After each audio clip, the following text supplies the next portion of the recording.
अभी का जो हम लोगों का टॉपिक होगा आज का, वो होगा फ्री बॉडी डायग्राम्स बनाना। उसको शॉर्ट में एफबीडी हम लोग कहा करेंगे। ठीक है, तो f equals to M a से रिलेटेड कभी भी अगर हम लोगों को सवाल अगर सॉल्व करने हो, तो हम लोगों का मकसद ये हम लोगों का हर बॉडी को जैसे एक सिस्टम रहता है।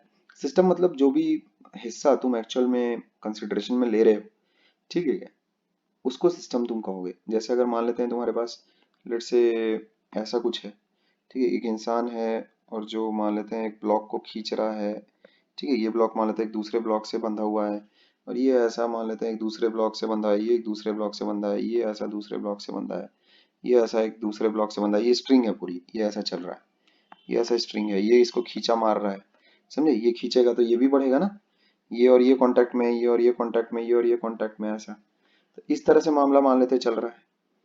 तो मान लेते हैं मेरे को ये वाला ब्लॉक एनालाइज करना है। ये कैसा, ये स्ट्रिंग है तुम्हारी, ठीक है, ये स्ट्रिंग है।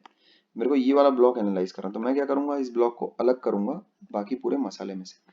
तो अब मैं इस बॉडी का फ्री बॉडी डायग्राम बनाने की कोशिश कर रहा हूँ। तुम ये समझ रहे हो? अब जैसे देखो, ये यहाँ पर दीवार से कांटेक्ट में ये वॉल है, ठीक है, ये दीवार है, दीवार से कांटेक्ट में है, तो फ्रिक्शन लगेगा, जाहिर सी बात है।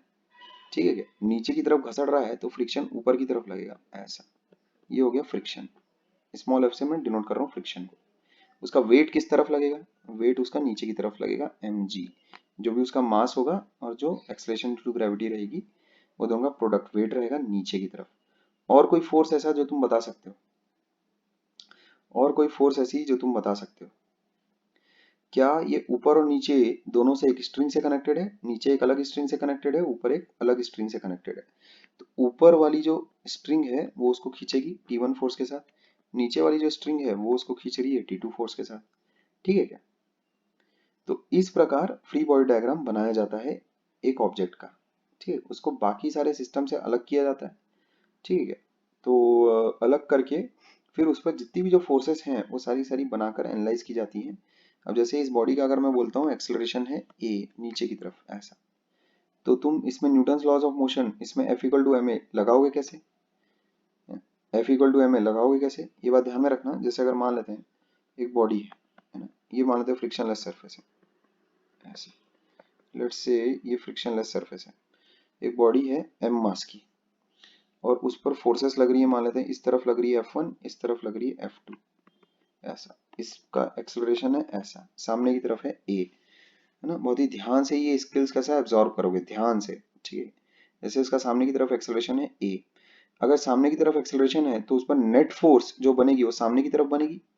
ठीक है, जिस साइड एक्सेलरेशन होगा उस तरफ नेट फोर्स बनाना हमेशा। ध्यान रखो, इन कुछ नियम कायदे हैं जो मैं तुम्हारे साथ शेयर कर रहा हूँ। ठीक है ना। ऐसा हो नहीं सकता कि उसमें किसी स्टेप को मैं लिखूं और उसका रीजन तुम्हारे साथ ना बोलूं। वीडियो अगर किसी ने वापस से अगर नहीं देखा, या फिर कही हुई बातों को और किसी ने दोबारा अगर नहीं सुना, वो क्लीन बोल्ड हो जाएगा, मिडिल सिस्टम उखड़ेगा उसका, बता रहा हूँ मैं। और लॉजिक हमेशा, मैं कहता हूँ हमेशा, ऐसा एक अक्षर नहीं होता जिसके पीछे मेरा लॉजिक ना हो। ठीक है, ऐसा होता ही नहीं है मैथमेटिकल। अभी जैसे मैंने एक बात बोली कि भाई नेट फोर्स के डायरेक्शन में ही जो एक्सेलरेशन होगा, उसी डायरेक्शन में तुम्हारा नेट फोर्स होगा, और उसी के बेसिस पर तुम अपना f equals to M a लिखना। समझे? तो ये स्किल जो मैं इंपार्ट करने की कोशिश कर रहा हूँ, बोलता जरूर हूँ, बिना बोले नहीं लिख देता हूँ। आज तक ऐसा नहीं किया है कभी कि कोई स्टेप मैं कर रहा हूँ और उसके पीछे जो लॉजिकल एक इंसान को देना पड़ता है टॉनिक, वो मैं ना दूं, ऐसा हो ही नहीं सकता, असंभव है। ठीक है क्या? वो कब हो सकता है, जब तुम इग्नोर कर दो उस चीज को, जब तुम वापस से उस वीडियो को देख रहे रहो और एकदम 2x में देख रहे हैं, धाए धाए धाए धाए, तब इग्नोर हो जाएगा वो, तब उसमें तुम्हारी स्किल डेवलप नहीं होगी। ठीक है क्या? तो उसके लिए तुम्हें वीडियो को हो सकता है 10 बार 25 बार ऐसा देखना पड़े। ठीक है, खैर। तो उसमें मैं हर स्टेप लॉजिकल और उसके आगे फिर बढ़ता हूँ, हर स्टेप का रीजन ना दूं, ऐसा हो ही नहीं सकता है। हो सकता है कि कल सुबह ना हो सकता है कि आज रात ना हो, पर मैं किसी स्टेप को लिखने के पहले उसका रीजन ना दूं इस तरह से कि वो स्किल तुम में भी डेवलप हो जाए, ऐसा नहीं हो सकता। जैसे मैं अगर बिना बोले अगर इक्वेशंस अगर लिखने लगूं, तो तुम्हें समझ ही नहीं आएगा वो नियम क्या है जिसके तहत ये इक्वेशंस लिख रहा है। जैसे अगर मैं ऐसा लिखने लगूं, F1 minus f two equals to M a, ऐसा, तो एक इंसान ये बोल सकता है सर F2 माइनस F1 बराबर एम ए क्यों नहीं लिख रहे सर, ऐसा क्यों नहीं लिख रहे सर? लेकिन उसके पहले की वो लाइन, मेरा कहना कि अगर एक्सेलरेशन इस डायरेक्शन में है तो नेट फोर्स इस डायरेक्शन में बनेगी, सामने की डायरेक्शन में। तो सामने की डायरेक्शन में जो नेट फोर्स बनेगी वो क्या बनेगी, F1 माइनस F2 बनेगी कि F2 माइनस F1 बनेगी, वो F1 माइनस F2 बनेगी। तो इसीलिए जिस डायरेक्शन में एक्सेलरेशन हो उस डायरेक्शन की net force equals to mass times acceleration लिखना, ऐसे लिखना। तो अब ये जो कही गई बात है उसके पीछे कि भाई जिस डायरेक्शन में एक्सेलरेशन हो उस डायरेक्शन की नेट फोर्स बराबर मास टाइम्स एक्सेलरेशन लिखना, ये अगर तुमसे इग्नोर हो गया तो तुम उस टॉपिक में तो क्या मतलब फिर तुम भी कोमा में जाने लगोगे, लेकिन अपनी बेवकूफी की वजह से जाओगे। अगर मैं ये बिना बोले ये रूल्स रूल्स अगर मैं बिना बोले अगर लिखना लग जाऊं तो किताब और मुझ में फिर कोई अंतर नहीं रहेगा। किताब तुम्हें रूल्स नहीं बताती, सवाल सॉल्व करके दिखाएगी, थ्योरी के टेक्स्ट लिखे हुए रहेंगे, लेकिन रूल्स नहीं बताएगी। समझ गए क्या? क्योंकि जितने भी लोग हैं अलग अलग पढ़ाने वाले, सबका अपना रूल फॉर्मुलेशन का तरीका अलग अलग रहता है। रूल्स तुम्हें अलग अलग तरीकों से बताएंगे, अलग अलग सबका अलग फॉर्मेट रहता है। जैसे दो इंसानों की हैंडराइटिंग सेम नहीं हो सकती, उसी प्रकार दो इंसानों के रूल्स बताने का तरीका सेम नहीं हो सकता। ठीक है, सबका अलग अलग होता है, अलग अलग समझ, तो अलग अलग हिसाब से रूल्स बताते हैं। ठीक है, तो किताब रूल्स नहीं बताती है, वो रूल्स फिर तुम्हें डिवाइस करने पड़ते हैं।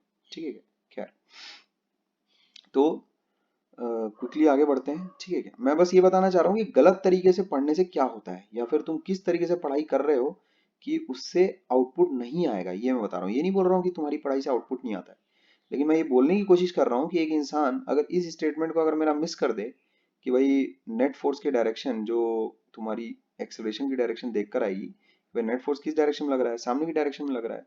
क्यों ऐसा सामने की डायरेक्शन में लग रहा है, क्योंकि एक्सेलरेशन सामने की डायरेक्शन में है। ठीक है क्या, तो एक्सलेशन अगर सामने की डायरेक्शन में है, इसका मतलब वो बॉडी का जो नेट फोर्स है वो सामने की तरफ है। एक्सलेशन का जो डायरेक्शन होगा वही नेट फोर्स का डायरेक्शन होगा ना, तो इसका मतलब सामने वाली फोर्स डोमिनेटिंग है। तो जो नेट फोर्स है वो F1 माइनस F2 है सामने की तरफ। ठीक है, बात ऐसा। तो ये छोटी सी चीज अगर कोई मिस कर देता है तो उसको ये नहीं समझ में आएगा कि F1 माइनस F2 लिखना है, F2 माइनस F1 लिखना है, क्या करना है करके वो मन गढ़ंती अपना चलेगा। ठीक है, तो ये लोग मिस कर देते हैं, रिकॉर्डेड वीडियो मिलने पर भी मिस कर देते हैं। लो बताओ, टैलेंटेड में कमी नहीं है लोगों की, टैलेंट की, समझ गए, टैलेंट की कमी नहीं है। फिर उसमें एक ऐसे इंसान को फिर मैं कैसे इंप्रूव करता था, जब वो कॉपी में भोकाल मचाता था, जब वो कॉपी में लिखता था F2 minus F1 equals to MA, तब मैं उसको गाली मारता था कि अबे गधे, तेरे को ये चीज वीडियो में सिखाई गई है, समझ पा रहे हो। तब उसकी गाली पड़ती थी और तब कॉपी चेकिंग से वो इंसान सुधरता था, है ना। तो वो वाला काम, कॉपी चेकिंग वाला काम, वो इस कदर इतने सारे सवालों के साथ नहीं किया जा सकता, कोई नहीं कर सकता, वो उतना टाइम ही नहीं है वो। वरना तो मैं एक ही इंसान को पढ़ाता रह जाऊंगा, एक ही बैच को, उसमें भी वो टाइम कम पूरा पड़ेगा, पूरा नहीं पड़ेगा। तो तुमको इन बातों का ध्यान रखना है कि उसमें अपना ख्याल खुद रखना सीखो। कोई सवाल अगर नहीं बन रहा है तो उसको कम से कम पूछो, उसमें जो डाउट वगैरह आते हैं उसको स्क्रीनशॉट भेजो। ठीक है, इतना तो कुछ तो करना पड़ेगा तुमको, मुर्दा से उठना पड़ेगा, ध्यान रखो। ऐसा मुर्दे की समान तुम नहीं रह सकते, ध्यान रखना, निर्जीव ना, कि ना ना हम तो पड़े रहेंगे बस। सामने वाला आएगा, उठाएगा, एक एक सवाल देखेगा कि मैंने किया कि नहीं किया, और उसके बाद मेरे को ऐसा कंधे पे ढो के, जैसे विक्रम बेताल को ढो के लेकर गया था पूरे जंगल में। ढोने वाला काम से JEE तो दूर की बात है, CET में भी मैं बता रहा हूँ मेरे पसीने छूट जाएंगे कि तुमको ढोना है। अगर किसी को मेरे को CET भी अगर ढो के पार करानी है तो वो बहुत बहुत बड़ा काम है, ये भी बता दूं। महाराष्ट्र में भी नागपुर छोड़ के मुंबई पुणे ये सब कुछ दिग्गज लोग बैठते हैं, दिग्गज, जो पंजा नहीं लाते, हाथ उखाड़ते हैं वो, समझे, हाथ उखाड़ते हैं सीधा एकदम, पंजा उंजा नहीं लाते हो कि नीचे कर देंगे हाथ को, ऐसा नहीं, हाथ उखाड़ लेते हैं सीधा वो, है ना। तो उनसे अगर टकराना है और उसपे अगर किसी को ढो के अगर पार करवानी है CET भी, बहुत दम लगता है उसमें, है ना। जो ऐसा बेताल है, बेताल, जो आके सर पे बैठ जाएगा, नहीं आप मेरा हर सवाल देखो, हर सवाल चेक करो, उसमें हर एक मेरी मिस्टेक निकाल लो। तो ऐसे इंसान से CET भी अगर निकलवानी है ना, उससे पार करवानी, 150 नंबर प्लस अगर दिलवाने हैं, तो बहुत बड़ा कार्य है वो, बहुत बड़ा। ठीक है, और ये यहाँ पर 10वीं और 9वीं में हम लोग करते हैं, और वही लोग जो 50 की रेंज वाले हैं वो फिर 95 तक पहुंचते हैं। ठीक है, ये तुम्हारे ऊपर कमेंट नहीं किया जा रहा है कि तुम कोई ऐसा है कि भाई 50 वाले हो और ऐसा इस टाइप का। ठीक है, तुम सब फेयरली इंटेलिजेंट लोग हो, ठीक ठाक, लेकिन फिर भी यहाँ पर ये यही वाला काम किया जाता है, समझे क्या? यही सेम हम लोग उसमें धकेलते हैं, एक एक इंसान का कॉपी खंगाल खंगाल के ना, उसमें 9वीं 10वीं में हम लोग ये वाला काम करते हैं। एक इंसान जिसका पीछे का कचरा हुआ रहता है ना, 7वीं 8वीं ये सब का कचरा जिसका हो गया रहता है, तो वो इंसान कभी आगे बढ़ ही नहीं सकता अगर हम उसकी कॉपी अगर चेक ना करें तो, समझे। तो उसमें कॉपी चेक कर करके उस इंसान को आगे फिर पुश किया जाता है, समझे। तो उसमें वो इंसान जो 40-50 मार रहा रहता है ना, वो फिर 95 पे आ जाता है, 95 98 ऐसे में आ जाता है वो, ठीक है। लेकिन अभी तुम ये बात ध्यान में रखो अच्छे से कि वो चीज अभी अगर तुम्हें कोई चीज अगर ना समझ में आए तो पूछने की जिम्मेदारी तुम्हारी है। मैं सबकी कॉपियां नहीं देखूंगा, देख ही नहीं सकता कि भाई उसमें कौन क्या कर रहा है करके, है ना, हर वक्त हमेशा। पूछने की जिम्मेदारी तुम्हारी है, अगर नहीं पूछोगे तो गए तुम, है ना। उसमें क्या नहीं समझ रहा है इतना तुमको होश में रहना पड़ेगा कि भाई अच्छा ये चीज तो जमी नहीं यार, इसमें थोड़ा प्रैक्टिस करनी पड़ेगी, ऐसा, ठीक है। और वीडियो को इग्नोर ना करियो। ऐसा कभी नहीं होगा कि बिना रूल के कहे मैं कैसा उसमें कोई एक्सप्रेशन लिख रहा हूँ, कोई वाक्य लिख रहा हूँ, ध्यान रखोगे, ठीक है क्या। खैर, अभी ऑलरेडी रिकॉर्डिंग चालू है, तो बिना कोई प्रवचन किए ज्यादा और, है ना, काम आगे बढ़ाया जाए स्पीड में। तो यहाँ देखो, अगर तुम्हारे पास कभी भी अगर इस तरह का अगर F equals to M a लिखने का अगर तुम्हारे पास आया मौका, तो कैसे लिखोगे। एक्स डायरेक्शन में अगर तुम लिख रहे हो तो ऐसे लिखोगे, समझ गए। ये काम तुम्हें करना पड़ेगा, ठीक है क्या। अच्छा, तो फ्री बॉडी डायग्राम का मतलब तुम मेरे ख्याल में समझ गए होगे कि भाई जैसे अगर अपन मान लेते हैं ये बॉडी 1 है, ये बॉडी 2 है, बॉडी 3 है, बॉडी 4 है, बॉडी 5 है, बॉडी 6 है, तो और, है ना, 6 बॉडीज है। तो इसमें कितने तुम्हारे पास फ्री बॉडी डायग्राम बनेंगे, 6 फ्री बॉडी डायग्राम बनेंगे तुम्हारे पास। जितने नंबर ऑफ बॉडीज उतने फ्री बॉडी डायग्राम, ऐसा, ठीक है, उतने फ्री बॉडी डायग्राम। अब हो सकता है कि किसी फ्री बॉडी डायग्राम की तुमको नीड ना हो, मान लेते हैं मेरे को 5वें की नीड ही नहीं है, छठे की नीड ही नहीं है, तो नीड नहीं है तो फिर नहीं, नहीं सही तो ना सही, तो उसका फ्री बॉडी डायग्राम मत बनाओ फिर तुम, कोई इशू नहीं है, ठीक है, कोई दिक्कत नहीं है, कोई इशू नहीं है, ठीक है। अच्छा, अब फ्री बॉडी डायग्राम हम लोग बनाकर इक्वेशंस लिखेंगे और उन इक्वेशंस को सॉल्व करेंगे। ये बात ध्यान में रखना, जितने नंबर ऑफ वेरिएबल हैं अपने पास उतने ही इक्वेशंस होनी चाहिए। जैसे अगर 5 वेरिएबल है तो 5 इक्वेशंस अपने पास होना, ना ज्यादा ना कम, ठीक है। ज्यादा होगा तो एक वो खास सिचुएशन होगी, है ना, वो एक खास सिचुएशन होगी, उस केस में फिर तुम्हें चेक करना पड़ेगा कि इक्वेशंस होल्ड कर रही है या नहीं कर रही है करके, ठीक है क्या। लेकिन अगर कम वेरिएबल हो गए तब तो फिर अनसॉल्वेबल सिस्टम ऑफ इक्वेशंस को तुम फिर सॉल्व कर रहे हो। मान लेते हैं चार चार तुम्हारे पास वेरिएबल हैं और इक्वेशंस 3 ही है, इस तो वो तो कभी जन्म में सॉल्व ही नहीं हो सकता। इसको सॉल्व करके बताओ जरा, x plus y equals to 10, solve करके बताओ। अरे मैं कहाँ से सॉल्व करूंगा, साले दो वेरिएबल है, एक ही इक्वेशन है, कैसे सॉल्व करूंगा, कैसे सॉल्व करूंगा, ठीक है क्या? वो तो पॉसिबल नहीं है, ठीक है। तो दो वेरिएबल हैं तो दो इक्वेशन होना, ठीक है, और वो तुमको हमेशा मिलेगी, ये बात ध्यान में रखो, ठीक है। अच्छा, तो अगर जैसे एक एक करके पहले फोर्सेस पर बातचीत कर लेते हैं थोड़ा क्विक, कौन कौन सी फोर्सेस के साथ तुम्हारा वास्ता होगा। सबसे पहली जो फोर्स है, जैसे अभी ये तो फ्री बॉडी डायग्राम मैंने तुम्हें बताया एक एग्जांपल लेकर कि ये बोलते किसे हैं करके। एक बॉडी को इंडिविजुअल तुम अलग कर लेना सिस्टम में से, और उसके बाद जितनी जो फोर्सेस है वो सारी सारी ड्रॉ कर दोगे, एक्सेलरेशन वगैरह ड्रॉ कर दोगे, और उसके बाद फिर फोर्स की इक्वेशंस लिखोगे। कौन सी फोर्स की equations, f equals to M a वाली, समझ गए, बस इतना तुमको करना है, ठीक है। तो उसमें पहले हम कुछ कॉमन फोर्सेस पॉइंट आउट कर लेते हैं, जिन कॉमन फोर्सेस के साथ हम लोगों का वास्ता पड़ेगा। तो पहली और सबसे इंपॉर्टेंट और सबसे आसान जो फोर्स है जो तुमको बनानी पड़ेगी हमेशा, कोई भी ऑब्जेक्ट एक्चुअल में तुमको मासलेस मिले ऐसा तो मिलेगा नहीं, ठीक है। पुलिस वगैरह को अगर अपन हटा दें, और पुलिस वगैरह का वैसे भी इस्तेमाल तुम फ्री बॉडी डायग्राम में बहुत ही मिनिमम ही करोगे, ठीक है। तो वेट ऑलमोस्ट हर बॉडी का तुमको वेट तो मिलेगा ही मिलेगा। तो उसमें जैसे अगर एक बॉडी मान लेते हैं जमीन पर रखी है, लेट से ऐसी, ठीक है, उसका मास m है। इसका अगर तुम फ्री बॉडी डायग्राम अगर बनाओगे तो क्या करोगे, इसको जमीन से पहले अलग करो। यहाँ पर दो चीजें दिख रही है देखो, एक तो ब्लॉक है और एक अर्थ है, मामा अर्थ, ठीक है क्या? तो मामा अर्थ से जैसे ही तुम उसको हटाओगे तो क्या होगा, देखो ये ब्लॉक को अब मैं हवा में टांग देता हूँ ऐसा। तो अब क्या होगा, नीचे की तरफ उस पर लगाओगे mg, ऐसा, बस कोई अकल नहीं चलानी, नीचे की तरफ mg लगा देना है, ठीक है क्या? अच्छा, इस पर एक दूसरी फोर्स भी लग रही है वैसे, लेकिन अभी अपन क्योंकि सिर्फ और सिर्फ वेट बना रहे हैं, वेट ड्रॉ कर रहे हैं, इसलिए मैंने खाली mg को बनाया है। मान लेते हैं जैसे यही बॉडी अगर एक इंक्लाइन पर रखी रहती, ये लेट से होता थीटा, और यही बॉडी मान लेते हैं इंक्लाइन पर रखी रहती ऐसा, ठीक है। तो अभी ऐसा नहीं कि वेट की डायरेक्शन ये हो जाएगी, ऐसा नहीं होगा, ठीक है। तो वेट की डायरेक्शन क्या रहेगी तुम्हारे पास, नीचे, क्योंकि अर्थ नीचे है ना, समझ गए। तो वेट की डायरेक्शन ऐसी ही बनाओगे। लेकिन इस फोर्स को रिजॉल्व करना अच्छे से आना चाहिए। ये एंगल कितना होगा 90 माइनस थीटा, समझिए ऐसा। तो यहाँ देखोगे ध्यान से, ये जो एंगल बनेगा ये थीटा हो जाएगा तुम्हारा। तो ये एंगल, ये जो वेक्टर है mg का नीचे, इसको तुम एंगल की डायरेक्शन जब रिजॉल्व करोगे तो कितना आएगा mg cos थीटा, और ये वाला फिर बचा हुआ कंपोनेंट उसका कितना हो जाएगा mg sin थीटा, ऐसा। ठीक है बा।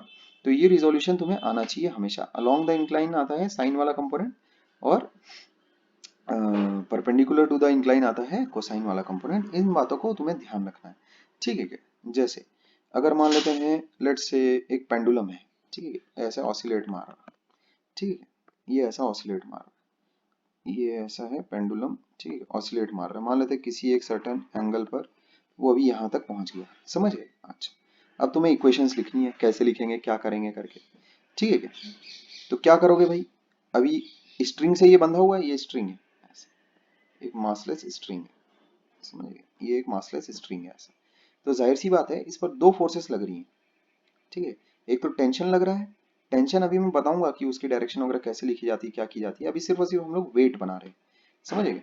तो ये एक सर्कुलर पाथ है, समझ गए, एक सर्कुलर पाथ है। मान लेते हैं ये स्ट्रिंग की जो लेंथ है दैट इज स्मॉल एल। मान लेते हैं ये जो हाइट, ये ऊपर तक गया, ये मान लेते हैं ये हाइट h है ऐसा, ठीक है बात। तो यहाँ देखो जरा ध्यान से, ये वाली जो लेंथ होगी ये भी कितनी होगी, l होगी, समझ गए। तो ये l cos थीटा हो गया तुम्हारे पास, समझ गए। ये तो सादा 10वीं की ज्योमेट्री कर रहा हूँ और कोई ऐसा घबराने की बात नहीं है। h कितना हो गया तुम्हारे पास, l minus L cos theta, समझ गए भाई। ये पूरा टोटल माइनस ये, खैर अभी मेरे को एक्चुअल में ये सब नहीं करना, सादी ज्योमेट्री से मेरे को मतलब नहीं, मेरे को वेट बनाना है, वेट। वेट कैसे बनाऊंगा मैं, ये हो गया वेट। किसी पॉइंट पर अगर तुमको दिक्कत हो तुरंत मुंह फाड़ना, तुरंत मुंह फाड़ना, एकदम चीखना, समझे? चीखोगे। किसी पॉइंट पर अगर दिक्कत हो तो ऐसा मूक दर्शक बन के ऐसा निर्जीव नहीं हो ना, चीखोगे एकदम तुरंत, है ना। जान बचाने के लिए एक इंसान कैसे चीखता है, अगर तुम्हारी कनपट पर अभी अगर एक बंदूक तान दे और बस मैं ट्रिगर दबाने वाला हूं, चीखोगे नहीं, रोको बचाओ, वैसा चीखना, बता दे रहा हूं मैं, समझे। खैर, तो ये हो गया mg हो गया। मान लेते हैं एक बॉब है मास m का, ठीक है, तो उसका नीचे की तरफ वेट हो गया mg, समझे। अच्छा, अब इसको रिजॉल्व करना है, mg को रिजॉल्व करना है, तो बड़े ध्यान से देखोगे, टेंजेंशियल डायरेक्शन में और अलोंग द स्ट्रिंग, ऐसा दो डायरेक्शन तुम खींच सकते हो, समझिए क्या। एक हो गया अलोंग द स्ट्रिंग, समझे क्या, और एक हो गया उसके परपेंडिकुलर। अब देखो सर्कुलर पाथ है, तो ये टेंजेंट है to the circle, tangent to the circle. ये रेडियस हो गया सर्कुलर पाथ का, रेडियस और टेंजेंट कैसा रहेगा, परपेंडिकुलर रहेंगे आपस में, ठीक है। तो ये आपस में परपेंडिकुलर है, ये आपस में परपेंडिकुलर है, ये ऐसा 90 डिग्री है, ये बात ध्यान में रखना, ठीक है क्या। भाई वेट को मैंने परपेंडिकुलरली रिजॉल्व किया है, तो और ये जो मेरा स्ट्रिंग है उससे भी ये 90 डिग्री पर है, ये बात ध्यान में रखो। जो फोर्स है अभी इस इंस्टेंट पर मेरे को फोर्स रिजॉल्व करनी है, कैसे करूंगा मैं, ये वाला जो एंगल रहेगा मेरे पास, ये देखो कितना आ जाएगा, ये हो जाता है तुम्हारे पास 90 माइनस थीटा, समझे। ये वाला एंगल हो जाएगा 90 माइनस थीटा, लिखने की जगह नहीं है इसलिए लिख नहीं रहा हूं। ये हो जाएगा फिर तुम्हारे पास थीटा, समझे क्या। अगर ये ऐसा अगर तुम्हारे पास सीन है तो ये एंगल या फिर ये एंगल, ये तुम कैसे निकालोगे। डायग्राम थोड़ा सा हौच पौच हो गया है, वापस से मैं कर देता हूँ, ठीक है। मान लेते हैं तुम्हारे पास एक ऐसा पेंडुलम है, ठीक है, ये ऐसा यहाँ तक आया, और मान लेते हैं ये थीटा तुमको दे रखा है ऐसा। हाँ, अब फोर्सेस रिजॉल्व करनी है, ये हो गया तुम्हारा mg। मेरे को चाहिए कि ये ऐसे अगर सर्कुलर पाथ है अगर, तो मेरे को ये वाला चाहिए ऐसा, ठीक है। अभी मेरे को एंगल्स निकालने हैं, मैं एंगल्स कैसे निकालूंगा, ये देखो ये है तुम्हारे पास 90, समझिए। ये हो गया तुम्हारे पास 90, ये जो पूरा है ये हो गया 90, ठीक है, ये हो गया 90। अभी कैसे करोगे तुम, एंगल्स कैसे निकालोगे, ये वाला एंगल या फिर ये वाला एंगल कैसे निकालोगे तुम,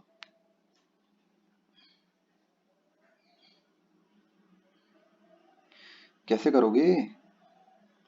तुम ऐसा कर सकते हो, यहाँ देखो यार, कुछ बोलते भी नहीं हो तुम। ये 90 माइनस थीटा हो गया, समझिए क्या? ये कितना हो गया? 90 माइनस थीटा हो गया, ऐसा 90 माइनस थीटा हो गया, ये थीटा हो गया फिर तुम्हारे पास, समझिए क्या? ये थीटा हो गया तो ये 90 माइनस थीटा हो गया।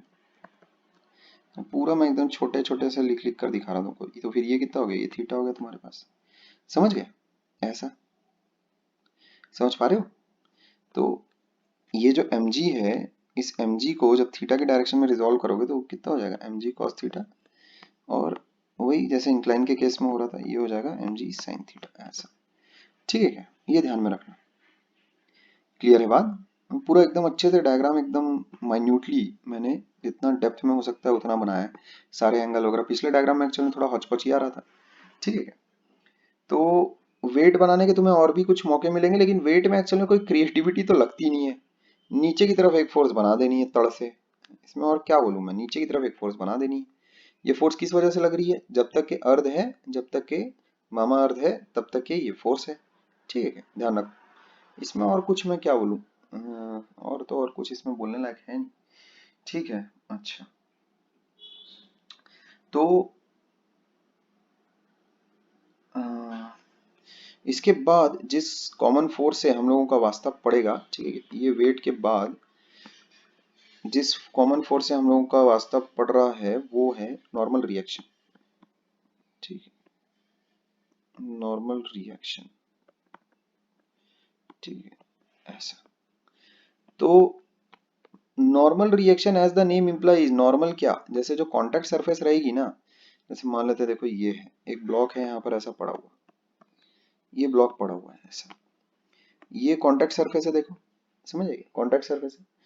तो इसका जब तुम फ्री बॉडी डायग्राम बनाओगे तो कैसे करोगे? देखो यहाँ पर ये स्मॉल मास एम है, तो कांटेक्ट सरफेस जहां भी कांटेक्ट होगा वहां पर नॉर्मल रिएक्शन आएगी ही आएगी 100%, और सरफेस के नॉर्मल रहेगी। ये देखो ऐसा एक नॉर्मल रिएक्शन ऐसा। देखो ये जो ब्लॉक है, ये जो ब्लॉक है, ये जमीन को नीचे की तरफ प्रेस कर रहा है ना, तो वो जमीन उसको रिएक्शन वाइज, रिएक्शन का मतलब समझते हो ना? ठीक है, जैसे अगर मैंने तुमको, मान लेते तुमने दीवार पे मुक्का मारा, तो दीवार ने तुमको मारा, वो वाला समझे, एक्शन रिएक्शन ऐसा, समझ रहे हो? एक्शन रिएक्शन वो ऐसा वाला। तो होगा क्या? जमीन ने रिएक्ट किया और एम मास की बॉडी पर ऊपर की तरफ नॉर्मल रिएक्शन लगाया, समझे? ऐसा। अभी सिर्फ और सिर्फ मैंने नॉर्मल रिएक्शन बनाया है, समझ रहे हो? अभी जैसे अगर इसका वेट भी अगर बना दे, क्योंकि पीछे हम लोग वेट पढ़ चुके हैं ऑलरेडी, ऐसा, तो इस बॉडी का फ्री बॉडी डायग्राम तुम्हारे पास बन चुका है। ये बॉडी ऐसी खाली रखी हुई है, और अगर इस पर तुम नेट फोर्स अगर देखो, इस बॉडी का एक्सेलरेशन कितना है? 0। तो इस पर नेट फोर्स क्या बनेगी? 0, यानी N equals to M g होना ही पड़ेगा। ठीक है, तभी तो इस पर नेट फोर्स 0 है। क्लियर है बात? अच्छा, अब मान लेते हैं तुम्हारे पास लेट्स से एक इंक्लाइन है, ठीक है, ऐसा कुछ, और एक ब्लॉक ऐसा रखा हुआ है एम मास का, ठीक है, ऐसा। तो यहाँ देखो कॉन्टैक्ट सरफेस कैसी है तुम्हारे पास? ये ऐसी है। तो उस कॉन्टैक्ट सरफेस के परपेंडिकुलर, समझ आएगा, तुमको नॉर्मल रिएक्शन बनानी है, ये बात ध्यान में रखो। तो जैसे वो पॉइंट ऑब्जेक्ट है, तो ऐसा ये तुम्हारा नॉर्मल रिएक्शन होगा, ये बात ध्यान में रखना। और जो ब्लॉक है वो इस इंक्लाइन को इस तरफ पुश कर रहा हो, समझ गए, इस तरफ पुश कर रहा हो, तो ये जो इंक्लाइन है वो उस पर ऐसी फोर्स लगाएगा। ये बात ध्यान में रखना कि ये एक्शन रिएक्शन पेयर होता है। तो अगर इंक्लाइन ने उस ब्लॉक पर अगर फोर्स लगाई है, जैसे अगर वो ब्लॉक को मैं ऐसा बना दूं, थोड़ा सा ऐसा टेढ़ा बनाता हूँ, ठीक है, ऐसा टेढ़ा बना लेते हैं, ठीक है, ये एम मास हो गया ऐसा। तो अगर इंक्लाइन ने ब्लॉक पर ये फोर्स लगाई है नॉर्मल रिएक्शन वाली, तो जो ब्लॉक है वो इंक्लाइन पर भी नॉर्मल रिएक्शन लगाता है, ये बात ध्यान में रखो, दिस इज इंपॉर्टेंट। ठीक है, ये ऐसा। क्लियर है क्या? ऐसा समझ गए हो? ठीक है क्या? ये 90 डिग्री है, ध्यान रखिए, ऐसा। ठीक है क्या? ऐसा। इस प्रकार नॉर्मल रिएक्शन तुम बनाते हो। अब क्योंकि वेट अपन ऑलरेडी पढ़ चुके हैं कि कैसे अपने को ड्रॉ करना है, तो कैसे कर लोगे? यहाँ देखो इस डायरेक्शन में फोर्स कितनी हो जाएगी? एम जी साइन थीटा। इस डायरेक्शन में फोर्स कितनी हो जाएगी? एम जी कॉस थीटा, ऐसा। समझ गए? ऐसा ये मामला तुम्हारा बनेगा। इंक्लाइन फिक्स्ड है तुम्हारा, ठीक है, इंक्लाइन फिक्स्ड है, फिक्स्ड इंक्लाइन है, इंक्लाइन मूव नहीं कर रहा है, कायदे से मूव करना चाहिए, ठीक है, लेकिन वो बहुत ही कठिन सवाल में फिर कन्वर्ट हो जाएगा, ठीक है बात, ऐसा, ठीक है बात, ये ऐसा फिक्स्ड इंक्लाइन है। इंक्लाइन का अगर फ्री बॉडी डायग्राम अगर तुम देखो, ये फ्री बॉडी डायग्राम हो गया किसका, ब्लॉक का, ऑफ मास स्मॉल एम। अभी कंप्लीट नहीं है, यहाँ देखो उस ब्लॉक का एक्सेलरेशन होगा नीचे की तरफ ऐसा अलोंग द इंक्लाइन, समझ गए क्या? तो बड़े ध्यान से देखोगे, बड़े ध्यान से, ये मेरा कोऑर्डिनेट एक्सिस है, ये मेरा कोऑर्डिनेट एक्सिस है एक्स और वाई ऐसा, ठीक है, अलोंग द इंक्लाइन मैंने एक्स एक्सिस ली, परपेंडिकुलर टू द इंक्लाइन मैंने वाई एक्सिस ली। बड़े ध्यान से आंख फाड़ फाड़ के देखना। तो अलोंग वाई एक्सिस क्या मेरे ब्लॉक का कोई एक्सेलरेशन है? क्या ये ब्लॉक इंक्लाइन को छेद कर अंदर घुस जा रहा है क्या? नहीं। क्या ये उड़ रहा है क्या हवा में? नहीं। क्या इस डायरेक्शन में ब्लॉक का कोई मोशन है क्या? इस डायरेक्शन में परपेंडिकुलर टू द इंक्लाइन क्या ब्लॉक का कोई मोशन है? नहीं, बिल्कुल भी नहीं, कोई एक्सेलरेशन नहीं है। तो मैं ऐसा कह सकता हूं अलोंग वाई, ठीक है, इक्वेशन अगर मैं लिखूंगा तो कैसे लिखूंगा, n equals to M G cos theta, ये आ गई पहली इक्वेशन, ठीक है क्या? इस प्रकार इक्वेशंस लिखते हैं। अच्छा, x डायरेक्शन में there is a single force mg sin theta, और एक्सेलरेशन उसी डायरेक्शन में कितना है, a का। तो कैसे लिखोगे, न्यूटन सेकंड लॉ लगाओ, अलोंग x कैसे लगाओगे, mg force equals to mass times acceleration, ऐसा, ठीक है क्या? यहाँ पर वेरिएबल्स देखो अपने पास कितने हैं, एक वेरिएबल है a, एक वेरिएबल है n, समझ गए? दो वेरिएबल हैं जो कि जिनका दोनों का मुझे ज्ञान नहीं है, लेकिन क्या मैंने फ्री बॉडी डायग्राम्स बनाकर दोनों वेरिएबल्स को रिलेट कर लिया है क्या? हाँ बिल्कुल कर लिया है, मस्त मजा में कर लिया है, एकदम बढ़िया। इससे देखो यहाँ पर फ्रॉम इक्वेशन 2 a कितना आ जाएगा मेरे पास, g sin थीटा, n कितना आ जाता है मेरे पास, sin थीटा अगर मुझे पता है, इससे sin थीटा कितना आ जाता है मेरे पास, sin theta comes out to be a by sorry a मेरे पास, एन मेरे पास कितना आ जाएगा, एम जी कॉस थीटा, ठीक है, यही आंसर है। हर चीज तो मेरे को पता है ना, एंगल ऑफ इंक्लाइन वगैरह मेरे को पता है ऑलरेडी, ये आंसर है, और acceleration equal to g sine theta, ये भी आंसर है, ठीक है। तो दोनों चीजें मैंने निकाल ली, दोनों फाइंड आउट कर लिए हैं मेरे, ठीक है। दो अननोन है ना मेरे पास, ए और एन दो अननोन है, तो दो इक्वेशन भी है मेरे पास, देखो तो दोनों आ गए मेरे पास। ये बातें क्या समझ में आ रही है कि नहीं आ रही है? अगर इंक्लाइन का अगर फ्री बॉडी डायग्राम अगर तुम बनाते तो वो चीज कैसी बनती, ये हो गया कैपिटल एम जी ऐसा, ठीक है क्या, ऐसा कैपिटल एम जी नीचे की तरफ, और नॉर्मल रिएक्शन जिस डायरेक्शन बनाई है उस डायरेक्शन में। क्लियर है बात, ठीक है। अगर इंक्लाइन के बारे में अगर तुम अगर बातचीत करो, क्या कोई और फोर्स लग रही है क्या इंक्लाइन पर, क्या कोई और फोर्स लग रही है क्या इंक्लाइन पर, नहीं लग रही है। तो इंक्लाइन का फ्री बॉडी डायग्राम देखो अब जरा ध्यान से, आंख फाड़ फाड़ के देखो, ठीक है। ये जैसे इंक्लाइन अगर तुमने बनाया है, ये ऐसा थीटा है मान लेते हैं, तो इंक्लाइन पर ये फोर्स लग रही है नॉर्मल रिएक्शन ऐसी, और ये फोर्स लग रही है m g, capital m g, small m g तो अपना छोटू का मास था, ठीक है, ऐसा ये हो गया ऐसा, ठीक है क्या? तो ये हो गया 90 माइनस थीटा, तो ये हो जाएगा थीटा, समझ गए, ऐसा ये मामला है। और इंक्लाइन तुमको दे रखा है कि फिक्स है, मतलब इंक्लाइन का कोई किसी किस्म का कोई मोशन हो नहीं रहा है। तो ध्यान दोगे, जो उस पर फोर्सेस हैं इंक्लाइन पर वो कैसी हैं, mg, ताकि एक्स्ट्रा क्लैरिटी रहे, वैसे तो ये भी फ्री बॉडी डायग्राम है, पर उसको देखो मैं और अच्छे से फोर्स को तुम्हें बनाकर दिखा रहा हूँ। ये हो जाएगा तुम्हारे पास n साइन थीटा, और ये हो जाएगा तुम्हारे पास n कॉस थीटा, समझे ऐसा, क्लियर है? ये उस इंक्लाइन पर फोर्सेस लग रही हैं, ठीक है क्या? अच्छा, ये जो n साइन थीटा है, n साइन थीटा है, ये इसकी वजह से नो मोशन, ठीक है, due to this force as the incline is fixed, ठीक है क्या? वरना ये एन साइन थीटा क्या करता, उस इंक्लाइन को मूव करवा देता, बट एन साइन थीटा को किसने बैलेंस कर दिया होगा, जिस भी मैकेनिज्म के तहत, जिस भी मैकेनिज्म के जरिए तुमने उस इंक्लाइन को वहां पर फिक्स कर रखा है, बांधे रख रखा है ना, वो उस वजह से, अब मतलब तुमने क्लैम्प कर रखा है तो क्लैम्प वाली कुछ फोर्सेस होंगी, ठीक है क्या, है ना, जिस भी वजह से कर रखा है, हो सकता है फ्रिक्शन ऐसा हो, ठीक है, पर फ्रिक्शन को अभी अपन कंसिडरेशन में नहीं ले रहे हैं, अभी के लिए बस तुम ऐसा समझो कि ये वाली जो फोर्स है वो नेगेट हो गई होगी, खत्म हो गई होगी, उसको किसी दूसरी फोर्स ने खत्म कर दिया होगा, ठीक है क्या। उसमें मैं ऐसा बना सकता हूँ for extra clarity, R is the force from clamps, ऐसा बोल लेते हैं, force from clamps, force from clamps.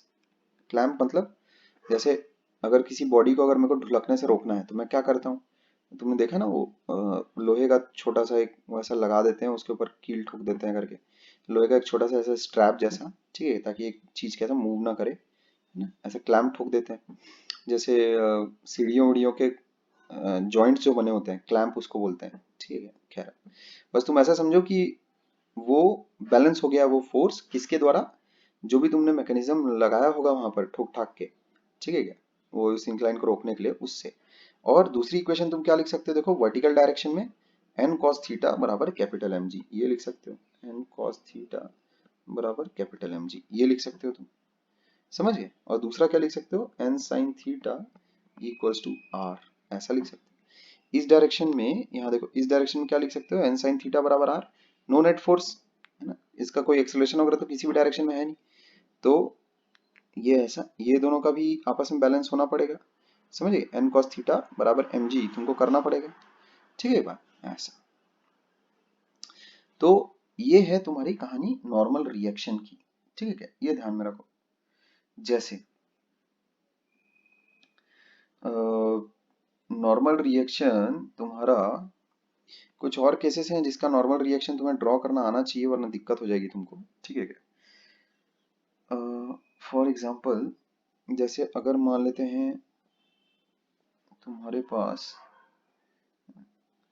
कुछ बातें ध्यान में रखना, अगर तुम्हारे पास मान लेते हैं ऐसा कुछ है, मान लेते हैं ऐसा एक दीवार है, और उसके ऊपर मान लेते हैं ये सीढ़ियां रखी हुई है, ऐसी सीढ़ी रखी हुई है, ये लैडर है, ठीक है, ये कॉन्टैक्ट पॉइंट्स है, A and B are contact points, ये क्या है, लैडर है मेरे पास, ऐसा, ठीक है। तो ये बात हमेशा ध्यान में रखना, जो नॉर्मल रिएक्शन रहेगी, ठीक है क्या, वो हमेशा परपेंडिकुलर टू द सरफेस रहती है, ठीक है क्या, सरफेस है तो ये पॉइंट है, तो इस पॉइंट पर नॉर्मल रिएक्शन लगेगी, सरफेस अभी ऐसी है तो ये तुम्हारी नॉर्मल रिएक्शन होगी, ये बात ध्यान में रखोगे, ये ऐसी तुम्हारी नॉर्मल रिएक्शन बनेगी, ये ऐसी नॉर्मल रिएक्शन एट ए ऐसा बनेगा, ठीक है क्या? इन बातों का ध्यान रखोगे। नॉर्मल रिएक्शन एट बी वो ऐसा बनेगा, ठीक है, ऐसा, इन बातों का ध्यान रखना, ठीक है क्या।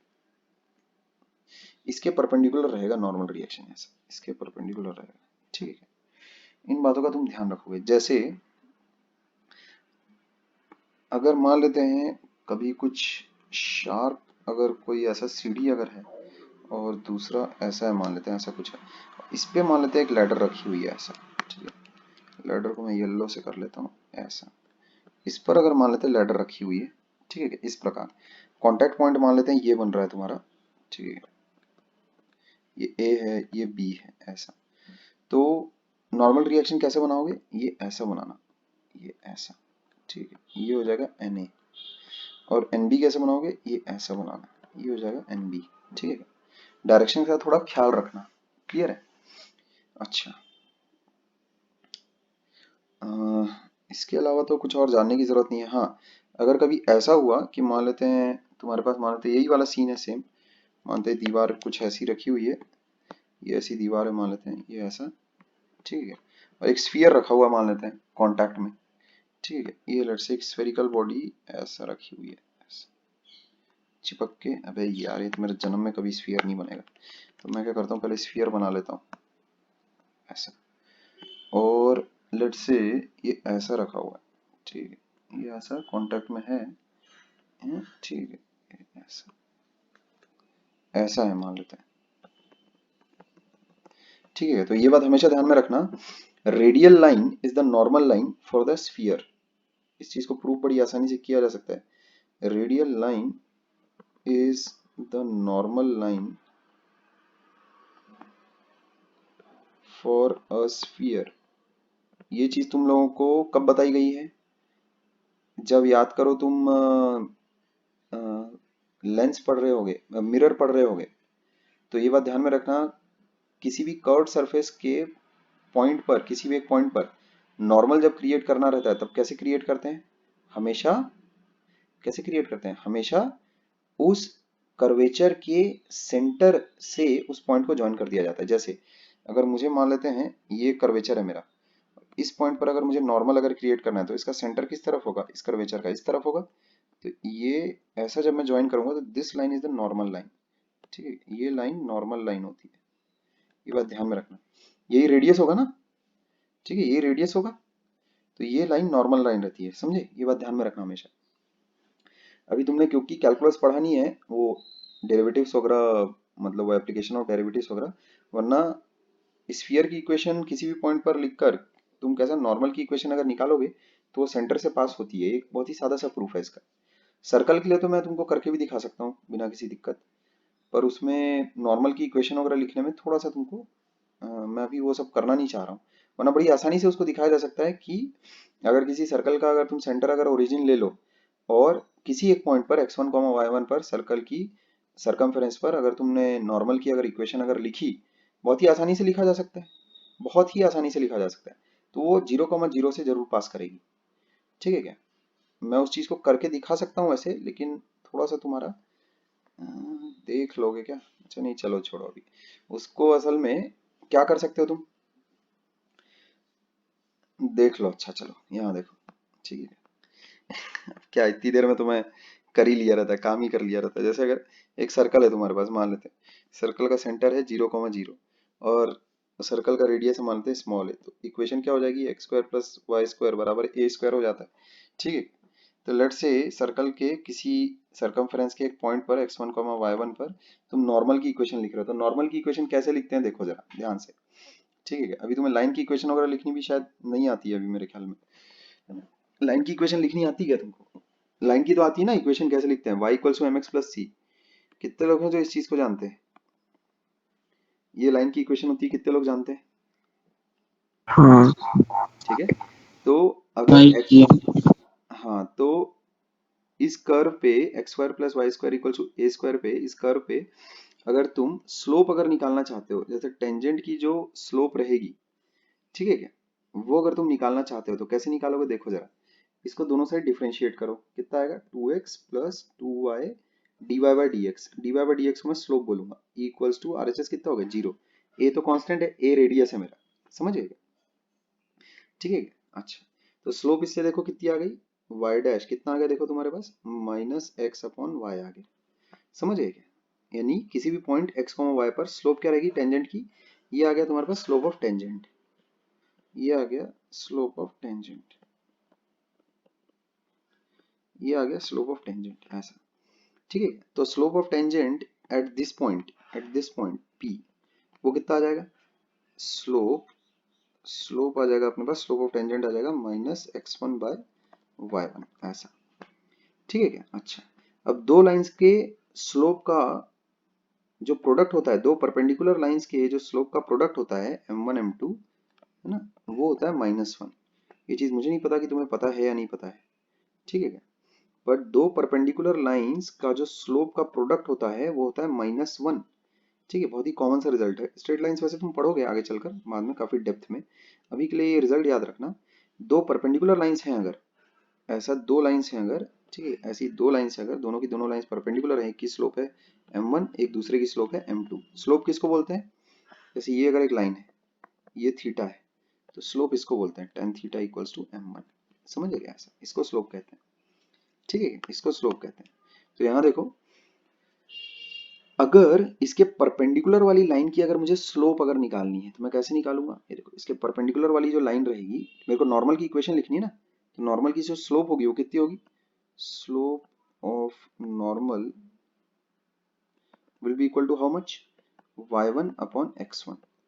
देखो ये दोनों का अगर तुम प्रोडक्ट लोगे तो -1 आ रहा है कि नहीं आ रहा है, दोनों का अगर प्रोडक्ट लोगे तो -1 आ रहा है, ठीक है क्या। अच्छा, तो स्लोप नॉर्मल की आ गई और मेरे पास पॉइंट भी है, पॉइंट है मेरे पास और स्लोप भी है, तो मैं इक्वेशन कैसे लिखूंगा नॉर्मल की, देखो इक्वेशन ऑफ नॉर्मल, ठीक है, कैसे लिखूंगा, ये मैं अभी दूसरी फॉर्म यूज कर रहा हूँ लाइन की, y equals to mx plus c use नहीं कर रहा हूँ, मैं कौन सी फॉर्म यूज कर रहा हूँ, y minus y1 equals to slope, ठीक है क्या, टाइम्स x माइनस x1, ठीक है। ये सिंगल पॉइंट फॉर्म है एक स्ट्रेट लाइन की, ठीक है। अगर तुम्हारे पास एक लाइन की स्लोप है और पॉइंट है तो इस तरह से तुम इक्वेशन ऑफ नॉर्मल, इस तरह से इक्वेशन ऑफ लाइन लिख सकते हो। ठीक है क्या, ये आ गई मेरे पास नॉर्मल की इक्वेशन। अब इसको अगर तुम थोड़ा सा अगर रीअरेंज वगैरह अगर करो, ठीक है क्या, तुम ये पाओगे कि 0,0 will satisfy this above equation. ठीक है, पक्का करेगा ही करेगा, ये हम लोग थोड़ा सा ऑफ द टॉपिक आ गए हैं, लेकिन फिर भी पक्का करना ही करना है इसको। देखो 0,0 रख के देखो, उसमें 0 - y1 ये बना LHS, और y1/x1 टाइम्स 0 - x1, ठीक है, ये बनेगा RHS। देखो क्या हो रहा है, RHS कितना बना, देखो तुम्हारे पास RHS कितना बना तुम्हारे पास, RHS आ रहा है -y1 बराबर LHS। ठीक है क्या, क्या 0,0 ने LHS इक्वल टू RHS करवा दिया? क्या इसका मतलब 0,0 इस लाइन पर है कि नहीं है, नॉर्मल पर है कि नहीं है? इसको ऐसा लिख देता हूं मैं, इंप्लाइज दैट 0,0 है ना, लाइज ऑन द नॉर्मल। ठीक है क्या, तो इसी तरह से जैसे मैंने अभी यहाँ पर एक सर्कल के लिए प्रूफ किया कि किसी भी पॉइंट x1, y1 से अगर तुमको नॉर्मल अगर खींचना है तो उसका साधा सा फड्डा क्या है, जैसे अगर किसी भी पॉइंट से अगर तुमको नॉर्मल खींचना ना, ये चीज तुमको पता ही है, बचपन में सिखाया मैंने। ठीक है क्या, है ना, कैसे, अगर किसी भी पॉइंट से अगर तुमको नॉर्मल खींचना है तो उसके सेंटर से उसको ज्वाइन कर लो, ये ऐसा, ये नॉर्मल लाइन हो गई। देखो नॉर्मल लाइन कैसे हो गई, जैसे यहाँ पर अगर तुम टेंजेंट अगर खींचोगे तो ये 90 डिग्री रहेगा, ऐसा समझ गए, ऐसा radial line is the normal line. और सर्कल के लिए तुम तो ये जानते भी हो कि radius is perpendicular to tangent, समझ गए, radius is perpendicular to tangent. तो टेंजेंट बनाने के बाद जब तुम नॉर्मल बनाओगे तो दो बातें हैं, ध्यान से सुनोगे, दो बातें हैं। टेंजेंट के परपेंडिकुलर अपन एक लाइन बना रहे हैं, उसी को नॉर्मल कहते हैं। ठीक है, अब टेंजेंट अगर परपेंडिकुलर है रेडियस के, तो नॉर्मल और जो रेडियस है वो दोनों के दोनों एक ही लाइन के अलॉन्ग लाई करेंगे। ये बात समझ में आती है? देखो फिर से बता रहा हूं, एक लाइन है जिसको मैं स्मॉल एन से डिनोट करता हूँ, स्मॉल एन। तो स्मॉल एन कैसा है, परपेंडिकुलर टू टेंजेंट, ये इसको स्मॉल टी से डिनोट करता हूँ, ऐसा। और रेडियस वाली जो लाइन है वो भी कैसा, परपेंडिकुलर है टेंजेंट के। क्या मैं ऐसा नहीं बोल सकता कि नॉर्मल और जो रेडियस वाली लाइन है वो दोनों की दोनों पैरेलल होंगी होंगी करके, नॉर्मल और रेडियस दोनों की दोनों पैरेलल होंगी करके हैं? दो लाइन है, दोनों समान लाइन से परपेंडिकुलर हैं, तो नॉर्मल और जो तुम्हारा रेडियल लाइन है दोनों के दोनों पैरेलल नहीं होंगे? तो है ना, तो ओपी रेडियस है और पी एन तुम्हारा नॉर्मल है। ये दोनों लाइन के पैरेलल होने का एक ही मतलब है कि दोनों एक स्ट्रेट लाइन है, सादी वही सेम लाइन है। ये बात समझ रहे हो? अगर दो लाइंस पैरेलल है और दोनों में एक भी पॉइंट अगर कॉमन है तो इसका मतलब कौन सी लाइन हो, कोइंसिडेंट लाइन से हो दोनों की दोनों। भाई पैरेलल लाइंस में अगर एक भी पॉइंट कॉमन हो गया, कौन सा पॉइंट कॉमन है, देखो पी वाला पॉइंट कॉमन नहीं है तुम्हारा, दोनों लाइनों में है, रेडियस में भी है और नॉर्मल में भी है। ठीक है, रेडियस पे भी है और नॉर्मल पे भी है। तो अगर दो पैरेलल लाइंस पे एक भी पॉइंट अगर कॉमन हो जाता है तो तुम क्या कहोगे, दोनों लाइंस कोइंसिडेंट है। ठीक है क्या, पी है ना, and capital P is common, ठीक है, to both and r implies that and r are coincident। तो ऐसे भी तुम कर सकते थे। ठीक है, ऐसे भी तुम कह सकते थे रेडियल लाइन और नॉर्मल लाइन दोनों की दोनों कोइंसिडेंट लाइंस है। ठीक है क्या, खैर ऐसे भी तुम कर सकते थे, तो सादा 10वीं का अपना डिस्कशन है, 10th लेवल का डिस्कशन है, इसमें कुछ ऐसा बहुत भारी भरकम नहीं है। ठीक है क्या, लेकिन अलजेब्रा के थ्रू भी तुम कर सकते हो, सादा अलजेब्रा भी अगर लगाओ, थोड़ा सा अलजेब्रा अगर तुम लगाओ तो भी उससे भी हो जाता है। ठीक है, तो नॉर्मल अगर कभी भी अगर तुमको ड्रॉ अगर करना हो तो क्या करना, ऐसा रेडियस के अलॉन्ग बना देना। ये कैसे बनाओगे, नॉर्मल रिएक्शन ये और ये ऐसा थोड़ा से बनाओ, ऐसा normal reaction at A, normal reaction at B कैसे बनाओगे, ये ऐसा बना लो, नॉर्मल रिएक्शन एट बी ऐसा। समझ गए? इस प्रकार नॉर्मल रिएक्शन बनाना, ये एंगल हो जाएगा 90 डिग्री और ये एंगल हो जाएगा 90 डिग्री ऐसा। ठीक है, ये ध्यान में रखना, सेंटर से पास होगा, normal reaction will pass through centre. ठीक है, normal reaction will pass through centre. एक मिनट रुकना पड़ेगा तुमको। ठीक है, normal reaction passes through center of sphere, center of sphere। ठीक है, एक मिनट रुको जरा।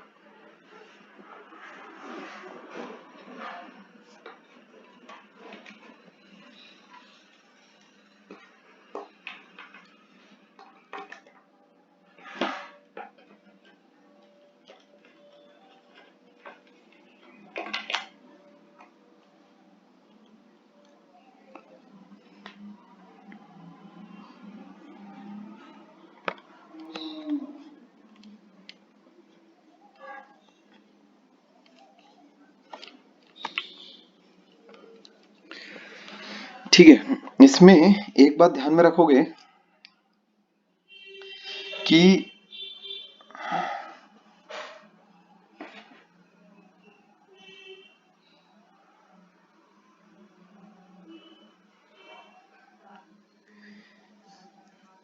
इसमें एक बात ध्यान में रखना, अभी मैंने सिमेट्रिकल बॉडी ली है, समझे क्या?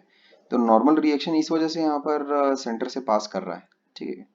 अगर अनसिमेट्रिकल अगर मैंने स्फीयर अगर ले लिया रहता, तो एक बात का तुमको ध्यान रखना है कि ये यहाँ से इस सरफेस से एक्चुअल में नॉर्मल है, ठीक है क्या? इस सरफेस से एक्चुअल में नॉर्मल है, और ये वाली लाइन एक्चुअल में क्योंकि टेंजेंट है इस स्फीयर को, इसीलिए ये कैसा सेंटर से होकर गुजर रहा है। पर मान लेते हैं कोई ऐसा अगर कुछ आड़ा तिरछा अगर स्फीयर होता, मतलब स्फीयर कैसा इस टाइप का होता, मान लेते हैं ऐसा ऐसा कुछ होता, और लेट्स से तुम्हारे पास मामला ऐसा रहता, ऐसा ऐसा, तो अभी क्या वो जो नॉर्मल है वो तुम्हारा क्या सेंटर से गुजरेगा क्या? ऐसा नहीं है। तो ये जो पॉइंट है ना, ये वाला जो पॉइंट है, समझ गए? इस पॉइंट के नॉर्मल तुमको बनाना है, ये फिर एन ए होता ऐसा, और फिर ये जो पॉइंट है तुम्हारा बी, ठीक है, ये यहाँ से फिर तुमको नॉर्मल बनाना है, ये ऐसा, ठीक है क्या? ऐसा, ये बात ध्यान में रखोगे, क्लियर है? ये 90 डिग्री होना चाहिए और ये 90 डिग्री होना चाहिए, समझे? ये सरफेस ये है, सरफेस, ठीक है, एन ए इज परपेंडिकुलर, ठीक है, टू दिस सरफेस, समझ पा रहे हो? और जो एन बी है वो परपेंडिकुलर है तुम्हारा इस सरफेस के, ये बातें ध्यान में रखनी, ठीक है ना? ये वहां पर तो मैंने बहुत ही सिमेट्रिकल वाली सिचुएशन ले ली थी, इसीलिए वो कैसा नॉर्मल रिएक्शन सेंटर से पास कर रहा था, not necessarily that it will always pass through centre, ठीक है? ये बात ध्यान में रखोगे। पर तुमको ये पता होना चाहिए कि अगर जैसे मुझे इस पॉइंट पर अगर नॉर्मल अगर बनाना है, इसी पॉइंट पर अगर मुझे मतलब रेडियल वाली जो लाइन रहती है ना, वो कैसा रहती है कि नॉर्मल रहती है इस पॉइंट पर, समझ गए? वो तुमको पता रहना चाहिए, हो सकता है ये वाली ज्योमेट्री किसी दूसरे पॉइंट पर तुम्हारे काम में आ जाए। मुझे ऐसा लगा कि कहीं तुम ऐसा ना समझ बैठो कि नॉर्मल रिएक्शन अगर बनानी है तो डायरेक्ट इस पॉइंट से सेंटर वाले पॉइंट को ज्वाइन कर देना करके, ऐसा वाला कंफ्यूजन नहीं आना चाहिए, इसीलिए मैंने तुम्हें ये बताया है, ठीक है क्या? कि ऐसा कंफ्यूजन नहीं रखना, वो एक्चुअल में ये चीज तुम्हें पता होनी चाहिए, हो सकता है कभी आगे किसी सिचुएशन में काम आ जाए, कि सर्कल के या फिर स्फीयर के किसी पॉइंट पर अगर तुमको नॉर्मल बनाना है तो फिर तुम रेडियस बना दो और उसको एक्सटेंड कर दो, वो चलेगा। लेकिन जैसे अभी नॉर्मल रिएक्शन अगर बना रहे हो तो उसमें ये जो सरफेस है, जो पॉइंट ऑफ कांटेक्ट वाली जो सरफेस है, उस सरफेस के परपेंडिकुलर एक्चुअल में होना चाहिए तुम्हारा नॉर्मल रिएक्शन, ये जरूरी है और अहम है, ठीक है क्या? नॉर्मल रिएक्शन मतलब ऐसा मत बना देना, ये ऐसा वाला नॉर्मल रिएक्शन मत बना दियो, ये ऐसा, ये सेंटर ऑफ द है ना, ये सेंटर है मान लेते हैं ओ, तो ये नॉर्मल रिएक्शन अपन ऐसे ही बना रहे हैं, ये गलत हो जाएगा, ठीक है क्या? ये गड़बड़ हो जाएगा, बीवेयर, ठीक है, वो गड़बड़ हो जाएगा ऐसा, ये मत उठा लेना, ठीक है, ठीक है, वो मत उठा लेना, ठीक है, वो फिर गड़बड़ा देगा। अच्छा खैर, अगर जैसे तुम्हारे पास मान लेते हैं सरफेस डिफाइंड ही नहीं है, शार्प तुम्हारे पास सरफेस ही नहीं डिफाइंड है, कुछ ऐसा इस टाइप का है, और स्फीयर मान लेते हैं ऐसा रखा हुआ है, ऐसा इस टाइप का कुछ रखा हुआ है पॉइंट ऑफ कांटेक्ट पर, अभी जैसे मान लेते हैं तुमको नॉर्मल रिएक्शन बनानी है, फिर कैसे बनाओगे? फिर कैसे? तो उसमें दो कंपोनेंट भी तुम मान सकते हो, कोई दिक्कत की बात नहीं है, अपने को पता ही नहीं कि नॉर्मल रिएक्शन कैसे बनाना है, तो एन वाई और एन एक्स ऐसा मान लेना फिर, ठीक है, दो कंपोनेंट मान लेना, क्लियर है? ऐसा, अगर मान लेते हैं आड़ी तिरछी सरफेस है, कुछ ऐसा सरफेस है जिसको डिफाइन नहीं किया जा पा रहा है, ठीक है, तो उसमें फिर नॉर्मल रिएक्शन इस प्रकार बना लेना, दोनों अननोन कंपोनेंट्स, दो कंपोनेंट आ जाएंगे, फिर अपने को नहीं पता कि नॉर्मल रिएक्शन क्या एंगल उसका कैसा है, ठीक है क्या? ध्यान रखोगे इस बात का, ठीक है? अच्छा, अ, इससे रिलेटेड और कोई बातचीत तो नहीं है, ठीक है?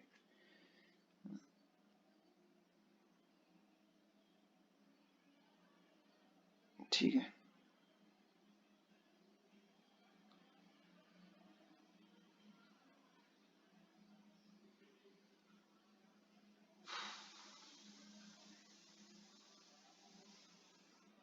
ये वाली जो लाइन है ना बेसिकली, यहाँ देखो ये वाली जो लाइन है बेसिकली, ये कैसा इस पॉइंट पर टेंजेंट है तुम्हारी, समझे? इस पॉइंट पर टेंजेंट है ऐसा, ठीक है क्या?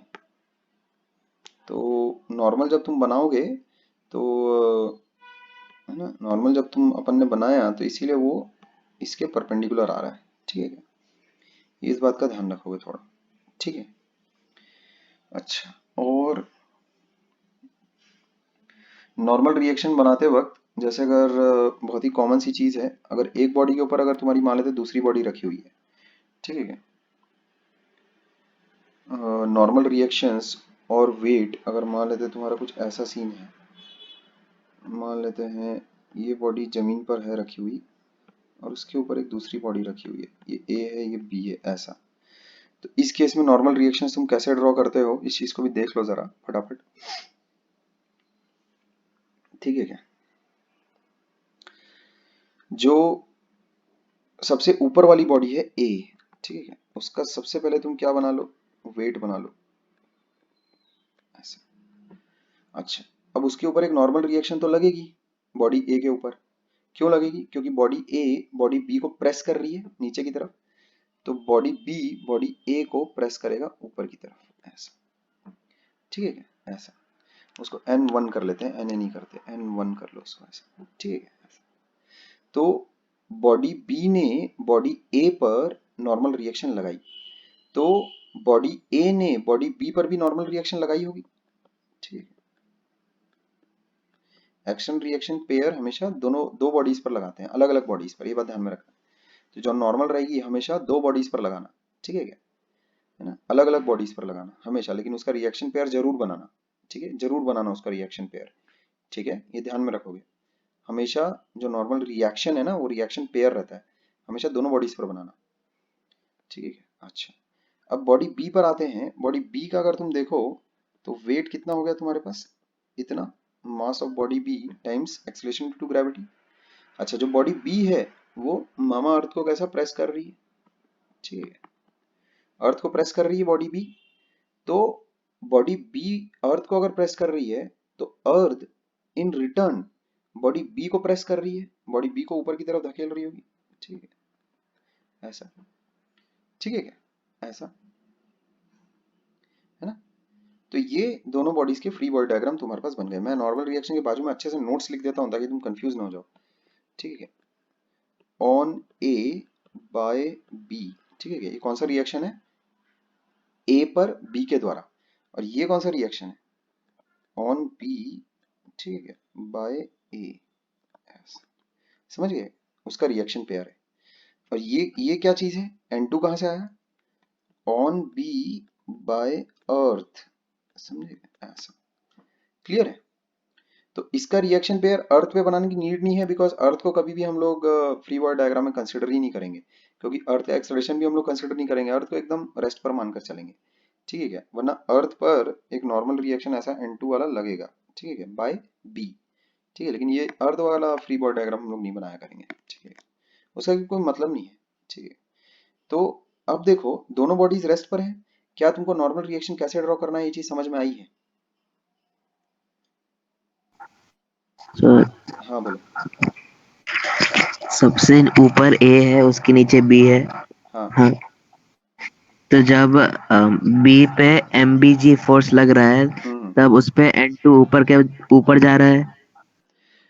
एमबीजी फोर्स का N2 से कोई लेना देना नहीं है, एमबीजी इसलिए लग रहा है क्योंकि नीचे मामा अर्थ है, समझ गया क्या, हाँ, तो उसको न्यूट्रलाइज करने के लिए N2 ऊपर लग नहीं रहा है। नहीं नहीं नहीं नहीं, ऐसा नहीं।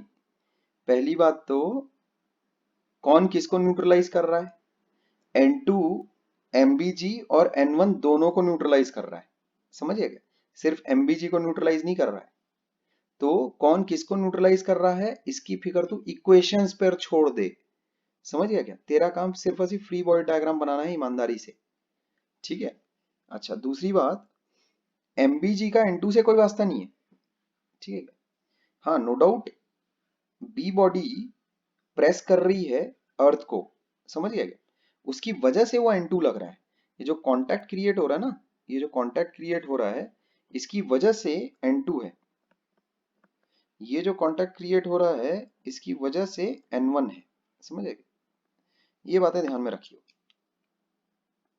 ठीक है क्या, ये बातें ध्यान में रखनी, क्लियर है। MBG किस वजह से है, कांटेक्ट की वजह से ना है MBG, MBG इस वजह से है क्योंकि अर्थ है, अर्थ कैसा हर बॉडी को अपने सेंटर की तरफ खींचती है, वो यूनिवर्सल लॉ है वो। ठीक है, कोई भी बॉडी जिसका मास है वो दूसरी बॉडी को अपने तरफ खींचेगी। ठीक है, तो वो उस वजह से है, वो तो हमेशा ऑन है। ठीक है, चाहे कांटेक्ट हो चाहे कांटेक्ट ना हो, क्लियर है, वो हमेशा ऑन है। अब जो कॉन्टैक्ट्स हुए हैं, ठीक है, जो कांटेक्ट हुआ है, जो स्पर्श हुआ है, ठीक है क्या, तुम सुन रहे हो ना, जो स्पर्श हुआ है बॉडी ए का बॉडी बी से, उसकी वजह से N1 की उत्पत्ति हुई है। और जो बी बॉडी का अर्ध से स्पर्श हुआ है, उसकी वजह से N2 की उत्पत्ति हुई है। समझे? ऐसा इस प्रकार सोचोगे। ठीक है, वो ऐसा मत सोचना कि N2 MbG को न्यूट्रलाइज करने के लिए पैदा हो गया है, फिर तो तुम साले N2 बराबर MbG ठोक दोगे, तो वो वाला काम तुम्हारा है ही नहीं। ठीक है क्या, तुम्हारा काम है फ्री बॉडी डायग्राम बनाना और उसके बाद जो इक्वेशंस कहेंगी वो मानना। ठीक है क्या, मैथ्स जो कहेगा वो मानना। हाँ बोलो, अब क्या बोल रहे थे, बोलो।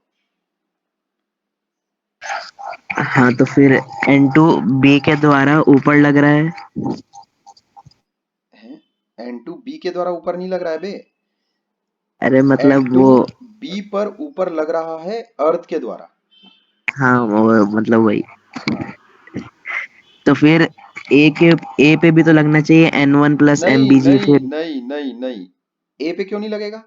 क्या अर्थ और बी का जो कांटेक्ट है उससे ए को कोई मतलब है क्या? कोई मतलब नहीं है, कोई मतलब ही नहीं है। जो N2 है वो किन दोनों के बीच की बात है?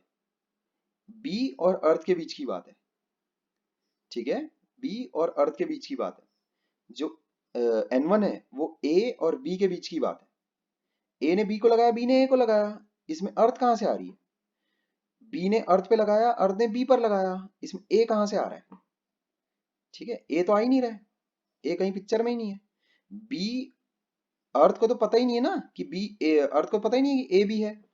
ठीक है, एक बात, अर्थ को नहीं पता है कि ए है, अर्थ को पता है कि बी है। समझ गए क्या? जैसे ए को पता ही नहीं कि अर्थ बी है, ए को पता है बी है, लेकिन ए को नहीं पता है कि अर्थ है। ए और बी की जो बात है वो दोनों आपस में अपने ने, उन दोनों ने निपट ली, ए और बी के बीच की बात N1 के द्वारा।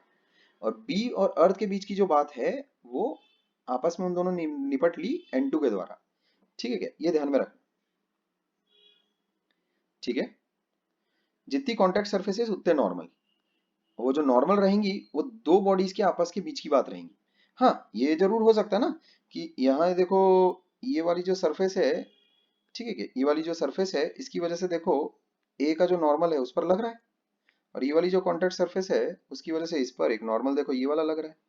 ठीक है, बी की तो दोनों सरफेसेस देखो दो बॉडीज के कॉन्टैक्ट में। क्लियर है?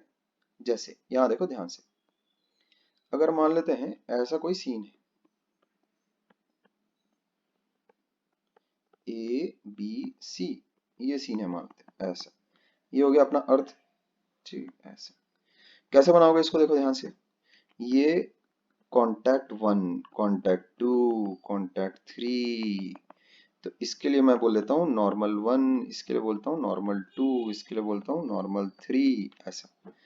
ठीक है क्या, ए और बी की जो बात है वो N1 से रिजॉल्व होगी, बी और सी के जो बीच की बात है वो N2 से रिजॉल्व होगी, और सी और अर्थ के बीच की जो बात है, कॉन्टैक्ट जो है, ये वाली ये वाली सरफेस का जो नॉर्मल है, ये वाली सरफेस का जो नॉर्मल है, जब तुम और बॉडी को डिटैच करोगे तो तुमको नॉर्मल रिएक्शन बनानी पड़ेगी। इस सरफेस को जब तुम डिटैच करोगे, सरफेस वन, ठीक है क्या, तो क्या बनाना पड़ेगा, देखो ए बॉडी ये है, अभी वेट वगैरह छोड़ दो, अभी ए बॉडी है, तो ए बी को नीचे की तरफ प्रेस कर रही है, तो बी ए को ऊपर की तरफ प्रेस करेगी N1 से, ऐसा।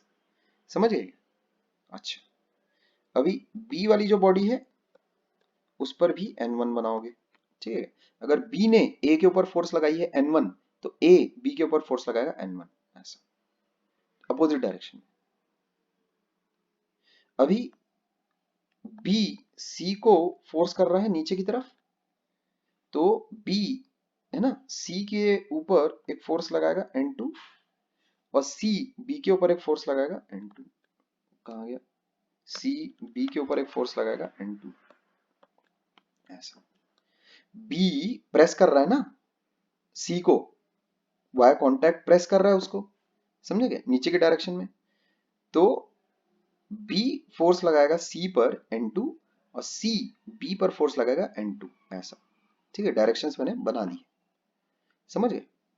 अच्छा, अब देखो सी जो है वो प्रेस कर रहा है अर्थ को, तो अर्थ के ऊपर मैं नॉर्मल रिएक्शन बना नहीं रहा हूं, लेकिन अर्थ सी को जो प्रेस करेगा ऊपर की तरफ वो हो जाएगा N3 ऐसा। ठीक है बात, इस प्रकार तुम नॉर्मल रिएक्शंस बनाओगे। ठीक है, ए और बी के बीच का जो वास्ता है वो N1 से कनेक्टेड है। ठीक है, और फिर बाकी ये तो बना ही लेना अपना रूटीन प्रोसीजर। ठीक है,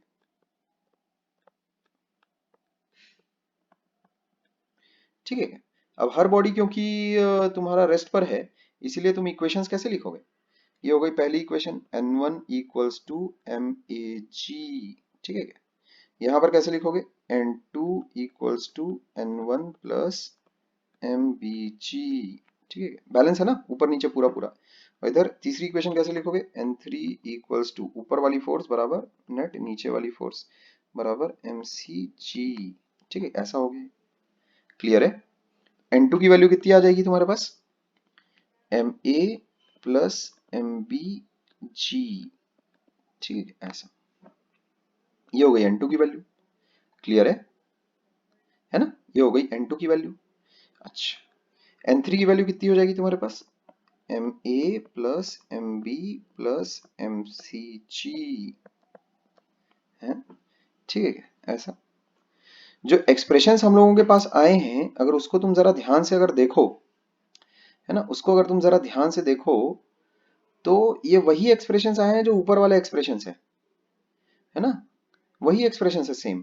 जैसे अगर बॉडी ए और बी को अगर तुम एक बॉडी अगर मान लो एम ए प्लस एम बी वाला, ठीक है क्या, तो ऐसे ही तो है कुछ। वो नॉर्मल रिएक्शन किसके बराबर आ गया देखो, जो N2 आया है, अगर इस पूरी बॉडी को एक बॉडी अगर तुम मान लो, तो जो N2 आया है वो किसके बराबर आया? देखो एम ए प्लस एम बी जी के बराबर आया है। देख रहे हो, है कि नहीं?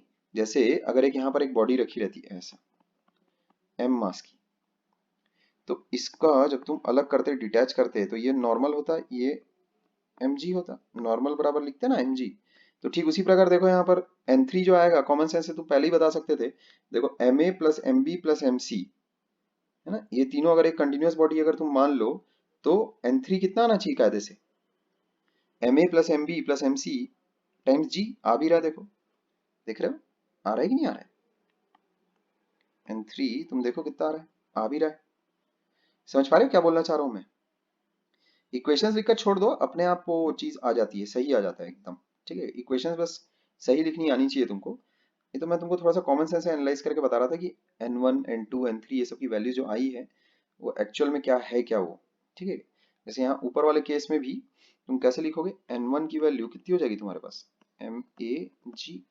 इसके लिए अगर लिखोगे तो इक्वेशन, इस डायरेक्शन में कोई मोशन तो है नहीं, कोई मोशन नहीं है, मतलब क्या ए वाली बॉडी उड़ रही है क्या हवा में? नहीं। क्या ए वाली बॉडी बी को चीरते हुए निकल जा रही है क्या? नहीं। ठीक है, चीर फाड़ कुछ भी नहीं हो रहा है, रुके हुए हैं, सबका सब रेस्ट पर है। ठीक है, इसका मतलब नेट फोर्स कितनी है किसी भी बॉडी पर? जीरो है। तो एक्स डायरेक्शन में कहीं कोई फोर्सेस है नहीं, वाई डायरेक्शन पूरा न्यूट्रलाइज कर दो। N2 बराबर कितना हो जाएगा? N1 प्लस MBG ऐसा। ठीक है, ये चीज हो जाती है। ठीक है क्या, ऐसा। अब वो तुम चाहे 4 बॉडी के लिए बनाओ, 5 बॉडी के लिए बनाओ, अपने को क्या मतलब। ठीक है, खैर। तो इसमें कुछ अगर कोई पंगा या लफड़ा अगर है तो बातचीत कर सकते हो। ठीक है, नॉर्मल रिएक्शन के बारे में अब और क्या बोलूं यार, और कुछ है क्या नॉर्मल में? और तो खैर अब क्या बोले अब। ठीक है, नॉर्मल में तो और कुछ ऐसा ऐसा है नहीं, नॉर्मल अब जब सवाल आएगा तभी देखेंगे। ठीक है, और कुछ किसी को अगर कुछ बोलना है तो बोले, इससे रिलेटेड अगर कोई और समस्या है तो बताओ।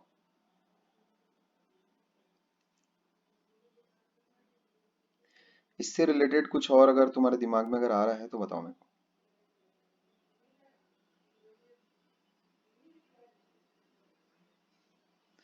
ठीक है, इसके बाद जो फोर्स आती है उसका तो लगभग हर सवाल में तुमसे वास्ता पढ़ना ही है।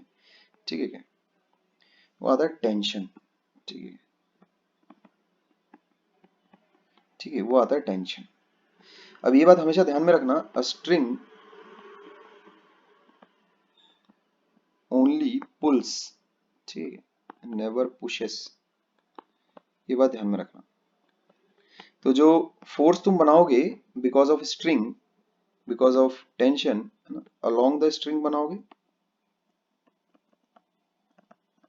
अवे फ्रॉम द बॉडी बनाओगे, ये बातें ध्यान में रखो। Away from the body, along the string away from the body, ये बात ध्यान में रखो। अवे फ्रॉम द बॉडी इसीलिए बिकॉज पुलिंग इफेक्ट रहता है ना स्ट्रिंग का, due to pulling effect of string. String हमेशा टॉट रहती है, टॉट मतलब टाइट रहती है, स्लैक नहीं मार रही। स्लैक मारती हुई स्ट्रिंग कैसे खींचेगी किसी को? अगर ढीला ढाला अगर पड़ा हुआ है स्ट्रिंग तो थोड़ी खींच पाएगी। तो ये बात हमेशा ध्यान में रखना। जैसे अगर मान लेते हैं कोई एक बच्चा है, मान लेते हैं ठीक है, एक कार्ड को अगर खींच रहा है ऐसा, लेट्स से ये स्ट्रिंग है उसकी ऐसा, और ये अगर उसकी कार्ड है, मान लेते हैं एक ब्लॉक है, ब्लॉक ऐसा पड़ा हुआ है, ठीक है, और ये स्ट्रिंग है, तो स्ट्रिंग क्या करेगी, उसको हमेशा खींचेगी, समझ गए? तो ये मान लेते हैं थीटा तुमको दिया हुआ है, ये लेट से थीटा दिया हुआ है। एफबीडी कैसे बनाओगे? एफबीडी बनाने के लिए क्या करते हैं अपन, इसको साला मामा अर्थ और उस बच्चे से दूर ले जा, समझेगा? तो क्या हो जाएगा, देखो ये एम मास हो गया। सबसे पहले जो अपने को जिस भिखारी छाप को भी किसी को भी आता है, सबसे पहले तो वो एम जी बनाएगा, नॉर्मल रिएक्शन बनाएगा ऊपर। नॉर्मल रिएक्शन क्यों लग रही है, देखो कॉन्टैक्ट सरफेस, कॉन्टैक्ट दिख रहा है तुमको, कॉन्टैक्ट की वजह से नॉर्मल रिएक्शन है।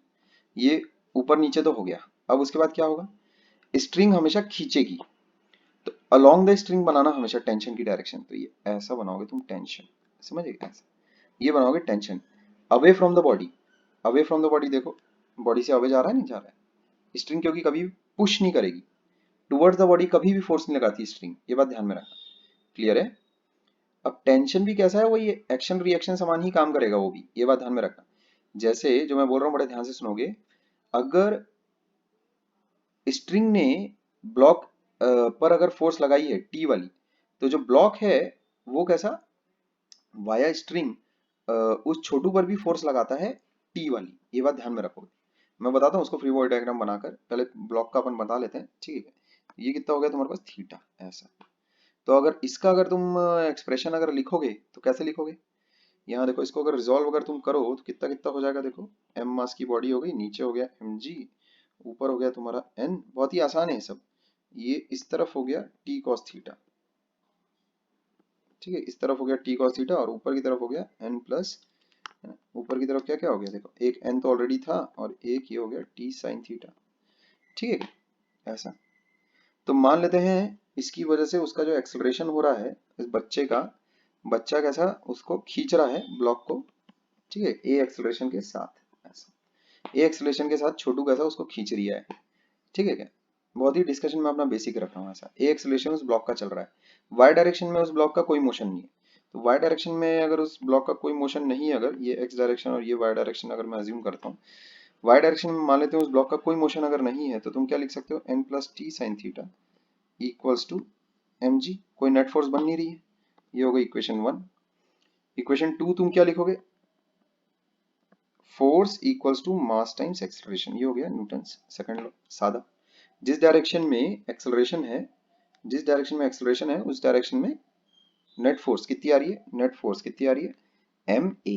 देखो मेरे पास दो वेरिएबल है, टी ए, तीन वेरिएबल है मेरे पास, ठीक है, टी ए और एन, समझिए, तीन वेरिएबल है मेरे पास, ये चीज दिखाई दे रही है, तीन वेरिएबल हैं तुम्हारे पास, तुमको टी भी नहीं पता है, तुमको कैपिटल एन भी नहीं पता है, और तुमको स्मॉल ए भी नहीं पता है, ये तीन वेरिएबल है।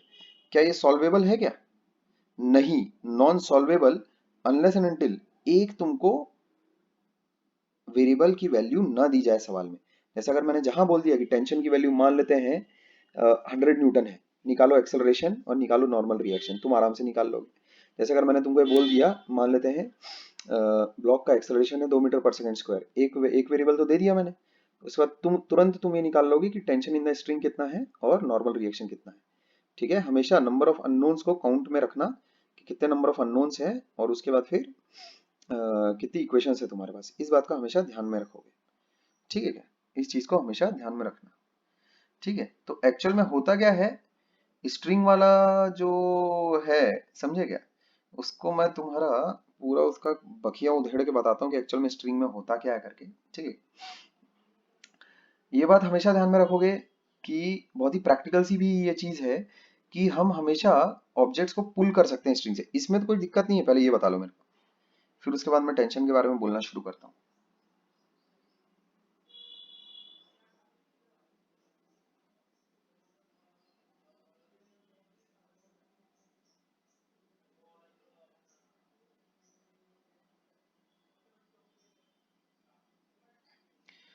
कोई ऐसा पंगा, कोई लफड़ा?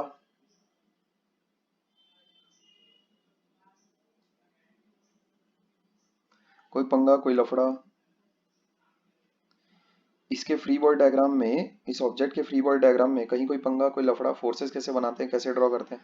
अभी तक क्या हम लोगों ने सिर्फ और सिर्फ नॉर्मल रिएक्शन देखी, वेट तो देखा ही, वेट देखने में क्या है, वो तो बहुत पहले से तुम ऑलरेडी देख ही चुके हो। तो नॉर्मल रिएक्शन देखा है, टेंशन अभी हम लोग देख रहे हैं अभी। लेकिन जो डायग्राम तुम्हारे सामने बनाया गया है उसमें अगर कोई दिक्कत है तो बताओ। उसमें अगर कोई दिक्कत है तो बताओ।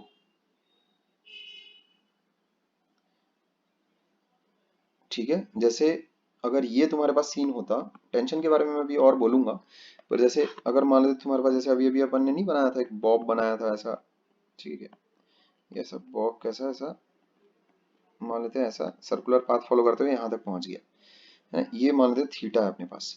ठीक है, तो ये तो हम लोगों ने ऑलरेडी क्रिएट किया हुआ था, ये कितना हो जाएगा एम जी साइन थीटा, और ये कितना हो जाता था एम जी कॉस थीटा।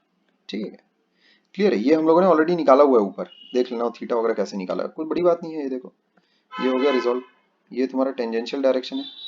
ठीक है, ये तुम्हारा रेडियल डायरेक्शन, तो ये हो गया 90 माइनस थीटा, तो ये हो गया थीटा, ऐसे समझ। और तुम देख भी सकते हो करस्पॉन्डिंग एंगल से, ये देखो ये वाला एंगल, ये वाला एंगल और ये वाला एंगल करस्पॉन्डिंग एंगल से। ठीक है, देख सकते हो ये 90 डिग्री है, ये पूरा 90 डिग्री है।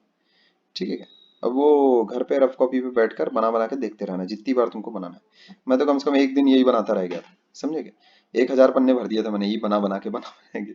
ठीक है क्या, नए नए में क्या था, जैसे वो छोटा बच्चा पैदा हुआ रहता तो कैसे उसको पूरा दांत चबा चबा के पूरी दुनिया देखनी होती है, नहीं जो मिलता है साला सबको काट काट के देखता है पगले जैसा। ठीक है, तो ऐसे ही जब एक इंसान नए नए चीजें देखता है, सीखता है, तो उसमें वो कॉपी के खूब रफ पन्ने भरता है। और जो इंसान रफ पन्ने नहीं भरता है वो बहुत बड़ा चमन है। ठीक है क्या? जिसको ऐसा अगर कोई लगता है कि बस एक बार देख लेने से बस मेरे दिमाग में चीजें फिट हो गई है, हो चुका फिर तो, हो चुका फिट। ठीक है, और बन चुके हैं तुमसे सवाल। अच्छा, अब देखो यहाँ पर टेंशन कैसे एक्ट करेगी, देखो यहाँ पर ध्यान से, ये स्ट्रिंग है तुम्हारी, ये स्ट्रिंग है, तुमको क्या बताया गया है, हमेशा जो टेंशन फोर्स बनाओगे अलोंग द स्ट्रिंग बनाना, अवे फ्रॉम द बॉडी बनाना। तो ये देखो along the string away from the body, ऐसा इस प्रकार तुम बनाओगे, समझ गए? अच्छा, जो एक्सेलरेशन होगा, है ना, जब तुम सर्कुलर मोशन पढ़ लोगे तब तुम्हें पता चलेगा कि अलोंग द रेडियस भी एक्सेलरेशन होता है। जैसे ये centre of the circular path है,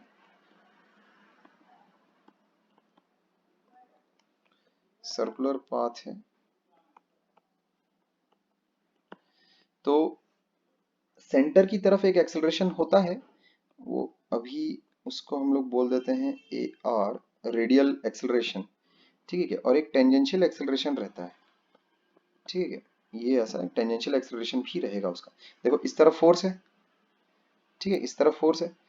अभी तुमको ऐसा लग रहा होगा कि यार ये जो बॉब है, ये सेंटर की तरफ क्यों नहीं मूव कर रहा, अगर एक्सेलरेशन है तो आगे पीछे फिर उसको मूव करना चाहिए या फिर ऐसा कुछ होना चाहिए। तो इसका रीजन जब तुम सर्कुलर मोशन पढ़ लोगे तब तुम्हें समझ में आएगा। तो अभी मुझे कायदे से ये वाली चीज तुम्हारे सामने रखनी नहीं चाहिए थी। ठीक है क्या, सर्कुलर मोशन, अगर कोई बॉडी सर्कुलर मोशन अगर कर रही है ना हमेशा, तो उसका एक कंपोनेंट ऑफ एक्सेलरेशन, जो भी बॉडी सर्कुलर मोशन कर रही है, ये वाक्य ध्यान में रखना, अपने दिमाग में रखना अच्छे तरीके से, कि सर्कुलर मोशन करती हुई बॉडी का एक कंपोनेंट एक्सेलरेशन का हमेशा सेंटर की तरफ रहता है, हमेशा, हमेशा। ठीक है, टेंजेंट के अलोंग एक्सेलरेशन हो भी सकता है, नहीं भी हो सकता है। ठीक है, जैसे अभी इस केस में है, यहाँ पर टेंजेंट के अलोंग एक्सेलरेशन है, समझ गए? इस बात को आगे के लिए याद रखना। ठीक है, अभी के लिए तुम ऐसा मान लो कि ये फ्री बॉडी डायग्राम अगर तुमको दिया जाए, बना बना के सवाल में, ये बना बनाया तुमको फ्री बॉडी डायग्राम दिया जाए, तो इक्वेशंस कैसे लिखोगे, अभी बस इस पे फोकस करो। ठीक है, ठीक है, अभी क्योंकि तुम इसके बारे में सोच ही नहीं सकते, क्योंकि अभी तुम्हें वो चीजें पता ही नहीं है सर्कुलर मोशन में होता क्या है करके। ये सर्कुलर मोशन हो रहा है ना, ठीक है क्या? तो यहाँ पर देखो जरा ध्यान से, इक्वेशंस कैसे लिखोगे बस वो देखो, M ji sine theta equals to mass times acceleration, ये टेंजेंशियल एक्सेलरेशन है, एटी है ये। ठीक है, एटी ऐसे टेंजेंशियल एक्सेलरेशन। और रेडियल एक्सेलरेशन के केस में कैसे लिखोगे, सेंटर की तरफ है, तो नेट फोर्स देखो सेंटर की तरफ कितनी बन रही है, T minus M ji cos theta equals to mass times acceleration, A R बोल रहा हूँ उसको मैं, रेडियल एक्सेलरेशन। ठीक है, इक्वेशंस बिल्कुल सही है, अभी तुम्हें ये पता नहीं है कि ए आर क्या है।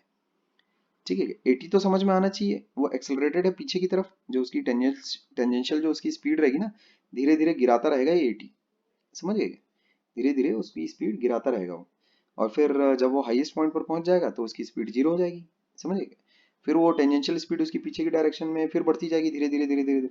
जब वो बॉटम मोस्ट पॉइंट पर आएगा तब उसकी स्पीड मैक्सिमम रहेगी, फिर वो जैसे ही बॉटम मोस्ट पॉइंट से ऊपर जाएगा धीरे धीरे कम होती जाएगी। खैर, अभी वैसे ये फ्री बॉडी डायग्राम मुझे तुम्हारे सामने नहीं रखना चाहिए था, क्योंकि इसमें सर्कुलर मोशन आ गया है, मैं रख भी नहीं रहा था, मैं तो एक्चुअली टेंशन का डिस्कशन कर रहा था, पर इसमें भी टेंशन है, बट इसमें क्योंकि ये रेडियल एक्सेलरेशन वगैरह आ गया है तो ये है ना घबराने का नहीं। तो इसमें कैसा है, रेडियल एक्सेलरेशन जैसे अगर तुमको बना के अगर मैंने दे दिया है, उसमें घबराने की क्या बात है, अगर कोई एक्सेलरेशन है तो है, उसके अकॉर्डिंग मेरे को इक्वेशन लिखनी है, ठीक है। तो उसमें सिर्फ और सिर्फ क्योंकि टेंशन इन्वॉल्व थी इसीलिए मैंने ये चीज़, और ये बॉब वाला मैंने ऑलरेडी डायग्राम ऊपर बनाया हुआ था ना, इसीलिए मैंने ये चीज़ तुम्हारे सामने रखी, ठीक है। खैर, तो मैं तुम्हें ये बता रहा था कि टेंशन का मतलब क्या है और टेंशन एक्चुअल में कैसे अराइज होती है, क्या होता क्या है करके, उसको जरा देखो जरा ध्यान से, ठीक है। अगर जो हम स्ट्रिंग कंसीडर कर रहे हैं, ठीक है, सर, हाँ बोलो। तो t minus M ji cos theta is equal to M A R radial acceleration कैसे आया, तो माइनस साइन कैसे आया? इसलिए आया क्योंकि टी के अपोजिट है, देख ये दोनों ही अलोंग द स्ट्रिंग है ये फोर्सेस, ठीक है क्या, दोनों ही फोर्सेस अलोंग द स्ट्रिंग है, समझिए कहाँ कहाँ पर है फोर्सेस, ये देख ये टी है, ये टी है, और ये एम जी कॉस थीटा है, ऐसा समझिए,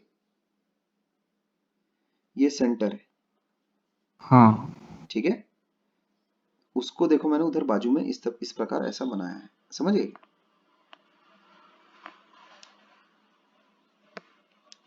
ठीक है। तो नेट फोर्स तुम्हारी किस तरफ है, ये नेट फोर्स है ना, इस तरफ होगी नेट फोर्स, क्योंकि एक्सेलरेशन इस तरफ है, तो नेट फोर्स इस तरफ कितनी होगी, टी माइनस एम जी कॉस थीटा, ठीक है। नेट फोर्स किस तरफ है, इस तरफ है net force, T minus M जी कॉस थीटा, नेट फोर्स मतलब इस तरफ टी है, इस तरफ एम जी कॉस थीटा है, तो एक्सेलरेशन अगर इस तरफ है तो इस तरफ वाली फोर्स ज्यादा बड़ी होगी, तो नेट फोर्स क्या बनती है, टी माइनस एम जी कॉस थीटा, ना कि एम जी कॉस थीटा माइनस टी।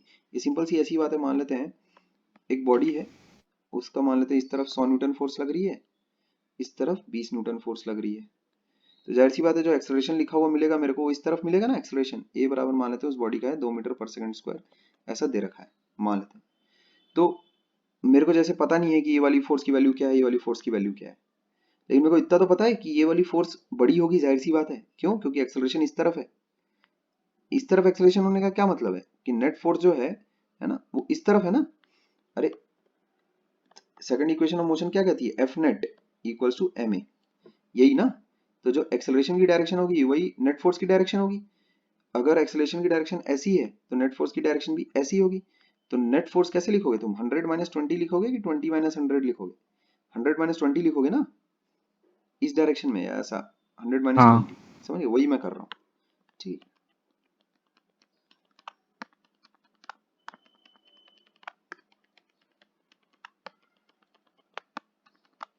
अब बड़े ध्यान से सुनोगे, होता क्या है, जो स्ट्रिंग होगी तुम्हारे पास, स्ट्रिंग इज मासलेस। अब मासलेस ऑब्जेक्ट्स के साथ एक बहुत ही मस्त चीज होती है, इतनी मस्त चीज कि नेट फोर्स उन पर हमेशा जीरो ही बनेगा, एफ नेट, ठीक है।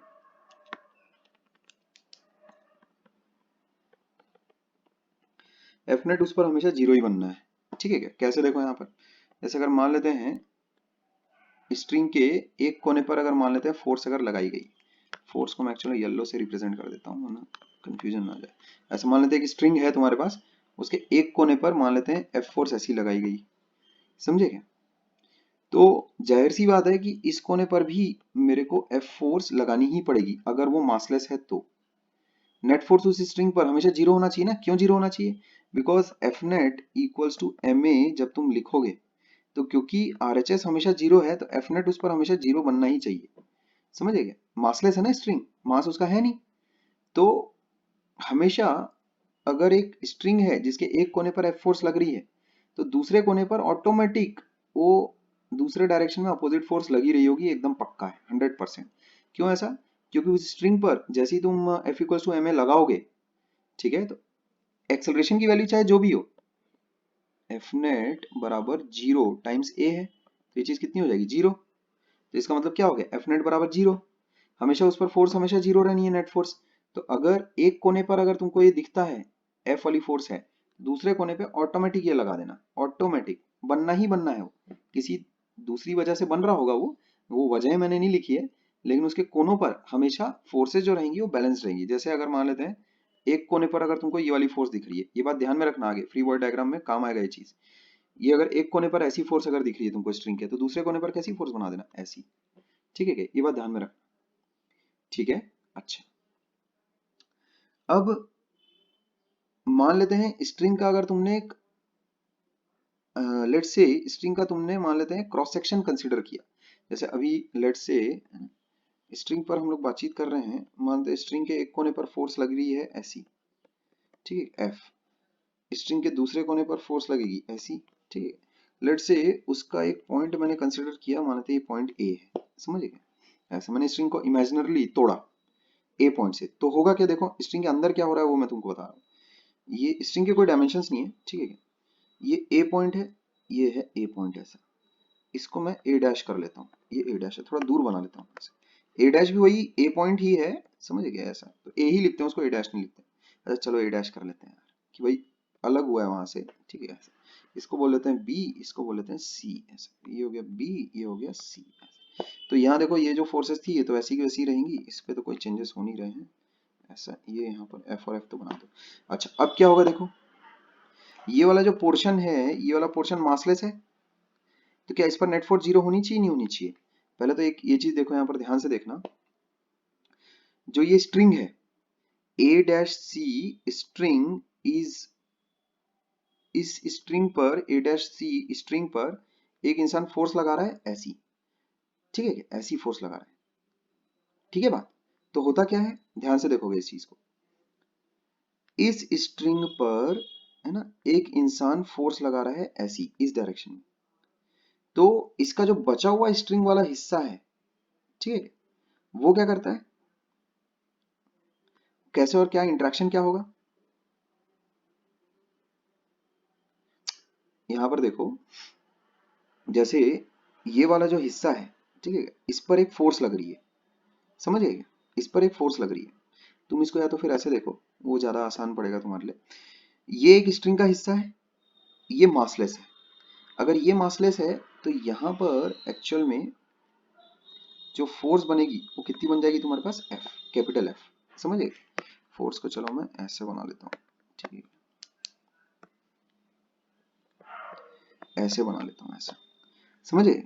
और दूसरा यहाँ पर भी जो तुम्हारे पास फोर्स बनेगी वो कैसी बनेगी, ऐसी बनेगी, ठीक है। ऐसा इसीलिए बिकॉज अगर मासलेस अगर टुकड़ा है तुम्हारे पास स्ट्रिंग का, तो उस पर हमेशा नेट फोर्स कितनी होनी चाहिए, 0। तो मैं तुमको ये बताना चाह रहा हूँ कि ए पर एक्चुअल में माजरा चलता कैसा है, ठीक है। ए पर एक्चुअल में माजरा चलता कैसा है, ए में एक्चुअल में ये हो रहा है। तो इस चीज के जरिए मैं तुमको एक बड़ा पॉइंट एक्चुअल में बताना चाह रहा था, उसको पहले मैं फ्रेम कर देता हूँ कि कौन सा उसके लिए बहुत ही अच्छा स्टेटमेंट बोला जाए, ठीक है, एक मिनट रुकोगे।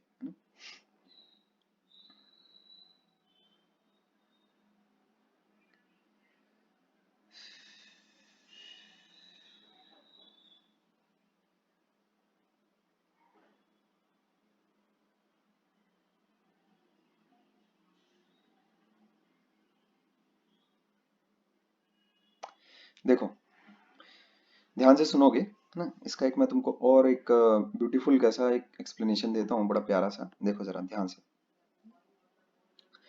जो स्ट्रिंग का ये वाला पार्ट है ए डैश सी, फिर से बना लेते हैं, यहाँ देखो ऐसा। अब ए डैश सी को तुम मान लेते हैं इस तरफ फोर्स लगा के ऐसा खींच रहे हो, क्या मैं ये नहीं बोल सकता कि ए डैश सी के जरिए तुम इस हिस्से को खींच रहे हो करके, इस हिस्से को खींच रहे हो एक फोर्स के साथ, मुझे नहीं पता कितनी फोर्स के साथ, लेकिन इस हिस्से को खींच रहे हो, बी ए, तुम इस हिस्से को खींच रहे हो, ये एक ऑब्जेक्ट है, इस हिस्से को खींच रहे हो। कैसे भाई, यहां पर भी तो तुम खींच रहे थे ना, याद करो, देखो यहां पर जब एक ब्लॉक रखा हुआ था, तुम खींच नहीं रहे थे क्या ब्लॉक को। भाई कैसे खींच रहे थे, ये ऐसा फोर्स लगा के नहीं खींच रहे थे क्या? तो यहां पर देखो, तुम इसी एक स्ट्रिंग है, ये वाली एक स्ट्रिंग है, ये देखो ये एक स्ट्रिंग है, और ये स्ट्रिंग एक दूसरे ऑब्जेक्ट के साथ लटकी हुई है। तो ये स्ट्रिंग हमेशा पुल करती है ना, हमेशा। तो ये स्ट्रिंग का जो हिस्सा है A dash C, it pulls A B with a force equal to T1, ऐसा। ठीक है क्या, मैं लिखते भी जाता हूं इसमें T1 फोर्स, ठीक है, ड्यू टू पुलिंग फोर्स लिखना चाहिए, पुलिंग फोर्स। पुलिंग फोर्स है इसीलिए तो इस डायरेक्शन बनाया, पुशिंग फोर्स अगर होता तो इस डायरेक्शन बनाता। बट अपने को क्या पता है कि स्ट्रिंग कभी भी पुश नहीं करती, स्ट्रिंग हमेशा पुल करती है। इसीलिए मैंने पुलिंग फोर्स बनाई है, देखो पुल। जैसे अगर तुम कभी गेट पर जाते हो, पुश और पुल पता है कि नहीं पता है तुमको, डायरेक्शन वगैरह। जैसे अगर तुम कभी किसी एटीएम गेट के सामने अगर जाते हो, तो तुम पुश करते हो, पुल नहीं करते, समझिए क्या, तुम पुश करते हो, ठीक है। और जब तुम गेट के अंदर हो, तब गेट को खोलने के लिए तुम पुल करते हो, पुल मतलब अपनी तरफ, ठीक है, पुल मतलब अपनी तरफ, ध्यान रखो, पुश मतलब अपने से अवे, ठीक है, ऐसा। तो जो ये स्ट्रिंग का हिस्सा है, ये पुल कर रहा है इस हिस्से को, समझे क्या। और पॉइंट ऑफ कांटेक्ट क्योंकि ये है, तो इसी पॉइंट ऑफ कांटेक्ट पर पुलिंग फोर्स लगाएगा। तो डायरेक्शन तुमको क्लियर होनी चाहिए, pulling force due to part part A dash C, ऐसा, ठीक है। अच्छा, क्लियर है।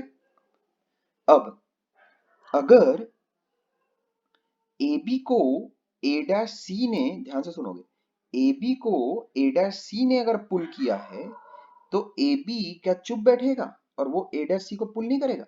ये एक्शन रिएक्शन पेयर वो भी लगाएगा। तो उसने मान लेते हैं T2 फोर्स लगाई, ये ऐसी, ठीक है। ये T2 force is what, reaction force, ठीक है, on A dash C by A B part. अब मुझे पता है कि न्यूटन्स थर्ड लॉ के अनुसार, है ना, बाय थर्ड लॉ,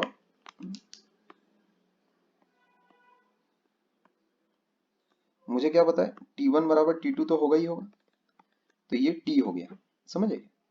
अच्छा, अभी अगर एफबीडी अगर तुम देखो, तो कैसा दिखाई देगा, देखो तुमको एफबीडी अगर तुम देखो, तो वह कुछ ऐसा दिखाई देगा। इस तरफ मैं वो एफ वाली फोर्स लगाना भूल गया हूँ, ठीक है, ऐसा। एफबीडी अगर तुम देखो तो कुछ ऐसा दिखाई देगा तुमको, ये हो गया ए, ये हो गया बी, ये हो गया फोर्सेस, अपन ऐसे ही बना लेते हैं, ठीक है, सी हो गया फोर्सेस, तुम कुछ ऐसे ड्रॉ कर लो, ये हो गया टी, ये हो गया टी, ऐसा, ये हो गया फोर्स, और ये हो गया फोर्स, ऐसा, समझिए।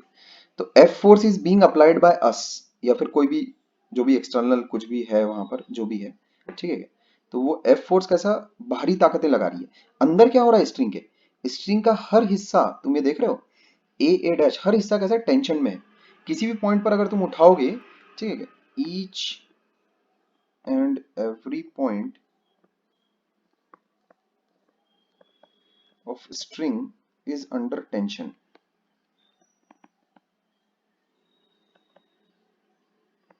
ठीक है, ये बात ध्यान में रखना। हर पॉइंट पर, किसी भी पॉइंट पर अगर तुम उठाओगे, तो क्या होगा, स्ट्रिंग का एक हिस्सा उसको, मतलब जैसे अगर तुम ये अगर स्ट्रिंग अगर तुमने उठाई, तो क्या होगा, यहाँ देखो, ऐसा ये अगर स्ट्रिंग तुमने अगर उठाई, तो अगर फोर्सेस ऐसी अगर तुम लगा रहे हो, ऐसी फोर्स अगर तुम लगा रहे हो, तो क्या होगा, ये वाला जो हिस्सा है, ये हिस्सा तुमको ऐसा मिलेगा, ठीक है, ये ऐसा मिलेगा तुमको, अंडर टेंशन मिलेगा ऐसा, ठीक है, ये ऐसा अंडर टेंशन मिलेगा। ये हो गई एफ फोर्स, ऐसा। ये वाला जो हिस्सा है ना, ये वाला जो हिस्सा है जिसको मैंने सेपरेट आउट किया है, ये वाले हिस्से को जैसे मैंने सेपरेट आउट किया है, तो तुमको अंडर टेंशन मिलेगा, ठीक है। और हमें ये बात बहुत अच्छे से पता है कि क्योंकि ये वाला हिस्सा भी मासलेस है, ये वाला हिस्सा भी मासलेस है, और ये वाला हिस्सा भी मासलेस है, इसीलिए टी बराबर एफ होगा, इधर भी टी बराबर एफ होगा, समझिए, क्लियर है। ड्यू टू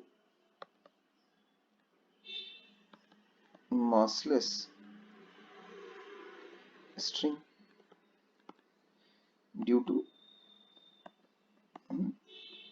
massless string, वैसे एक जगह लिख दिया सफिशिएंट है, ठीक है, कचरा हो रहा है फालतू, है ना। क्लियर है बात। तो जब तुम फोर्सेस लगाते हो तो उससे स्ट्रिंग का जो हर पॉइंट रहता है, ठीक है क्या, उसमें कैसा इक्वल एंड अपोजिट फोर्सेस रहती हैं, इस बात का ध्यान रखना। क्लियर है?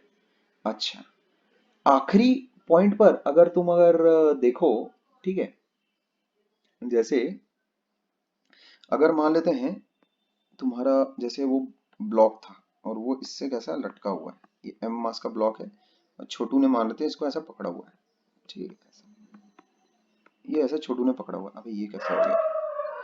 तो ये छोटू के हाथ है, ठीक है, कैसे बताऊं अब इसको, ये हाँ, ये ऐसा मान लेते हैं, इसने ये हाथ है छोटू के और ये उसने ऐसा पकड़ा हुआ है, ठीक है क्या, ब्लॉक को ऐसा पकड़ा हुआ है।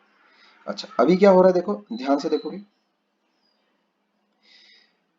ये जो पॉइंट है और ये जो पॉइंट है, यहाँ पर अगर तुमको फोर्सेस अगर बनानी है तो कैसे बनाओगे?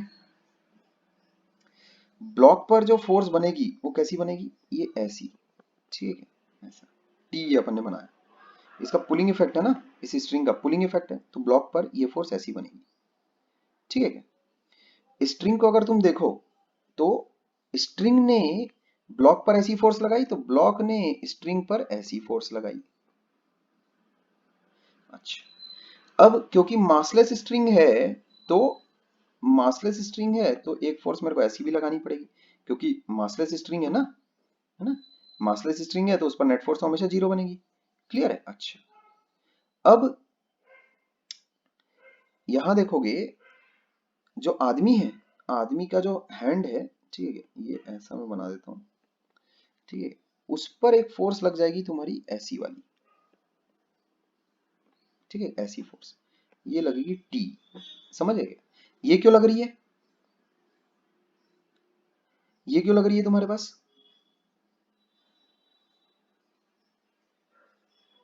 यहां तक के तो क्लियर है ना, जैसे भाई इस इंसान ने, इसका रीजन क्या है इसका, चलो खैर मैं शुरू से तुम्हें रिवाइज करवा देता हूँ पूरा फिर से। यहाँ देखो, अगर उस स्ट्रिंग से इस ब्लॉक को अगर पुल करोगे तो ये उस पर पुलिंग फोर्स है, ठीक है क्या, अगर ब्लॉक ने, ठीक है क्या, अगर ब्लॉक ने ब्लॉक को कौन पुल कर रहा है, स्ट्रिंग पुल कर रही है, तो अगर स्ट्रिंग ने ब्लॉक पर ये फोर्स लगाई तो ब्लॉक इन रिटर्न उस पर ये फोर्स लगाएगा, इस कोने पर, यही ना कॉन्टेक्ट पॉइंट, नाम दे लेते ना, कोई दिक्कत नहीं है, ए, ये बी, ऐसा, समझ गए? तो ये इसको बोल लो ए डैश, इसको बोल लो ए, ये हो गया बी, ये हो गया जो हत्थे का जो उसका हाथ का जो पॉइंट है उसको बोल लेते हैं बी डैश। बी और बी डैश से समझ में आता है ना कि उसके हाथ से डिटैच करके अपन ने बनाया है, तो बी और बी डैश ऐसा। ए और ए डैश का मतलब अपन को समझ में आता है ना कि स्ट्रिंग को अगर अपन ने ब्लॉक से डिटैच किया है तो जो डिटैचिंग पॉइंट है उसको ए और ए डैश बनाया है करके, समझे? ए और ए ही लिख दूंगा तो तुम्हें समझ ही नहीं आएगा कि साला अरे ए और ए क्या मतलब हो गया इसका। ए और ए डैश से समझ में आता है कि भाई उस पॉइंट को अपन ने अलग अलग तोड़ के देखा है, इमेजिन किया कि स्ट्रिंग को थोड़ा ब्लॉक से दूर कर दे, समझे क्या, और उसके बाद फिर कार्य करें, है कि नहीं? ठीक है, डायग्राम समझ में आ रहा है कि नहीं? मैं फिर से स्टोरी की शुरुआत करता हूँ, कहानी सुना रहा हूँ, 3 लाइन में कहानी खत्म हो जाएगी, 4 लाइन में कहानी खत्म हो जाएगी। बड़े ध्यान से एक एक वर्ड सुनना, अगर नहीं समझ में आया कोई वर्ड तो तुरंत बोलना। ये चीज ऐसी है 9th के बच्चों को भी समझ में आएगी जिसको एक्शन रिएक्शन समझ में आता है, लेकिन एक्शन रिएक्शन जो यहाँ पर इंसान 9th में बैठा है उसको मैंने बताया है, ये सारे डायग्राम वगैरह भी इनफैक्ट बना के, पता नहीं ये डायग्राम तो बनाया नहीं होगा शायद, ठीक है, डायग्राम बनाया कि नहीं बनाया उतना तो याद नहीं आ रहा है मेरे को, लेकिन एक इंसान जो 9वीं भी पढ़ा रहा होगा वो एक्शन रिएक्शन जिसकी अच्छी समझ है वो इस तरह से समझा सकता है एक्शन रिएक्शन क्या है करके। पूरा 9वीं वाला डिस्कशन है, कोई ऐसा कुछ हाई बंडूज कुछ नहीं है, ठीक है, ध्यान से देखो, सुनो, जो बोल रहा हूँ उसको सुनो ध्यान से। मैं एकदम क्लियर हूँ, तुम उसमें जितनी बातचीत करना चाहो तुम करो बराबर, नहीं सर ये उस पे ऐसी फोर्स लगाएगा तो ये उस पे कैसी फोर्स लगाएगा, मेरा एकदम क्लियर है सब कुछ बढ़िया मस्त, क्योंकि इसमें कुछ है नहीं ज्यादा, ये इतना ट्रिवियल है, इतना लल्लू है, समझे क्या, ये काम कुछ है नहीं, ठीक है, लेकिन फिर भी मैं तुम्हें अंदर तक समझाना चाहता हूँ अच्छे से इन डेप्थ कि भाई मामला चल क्या रहा है करके, है ना।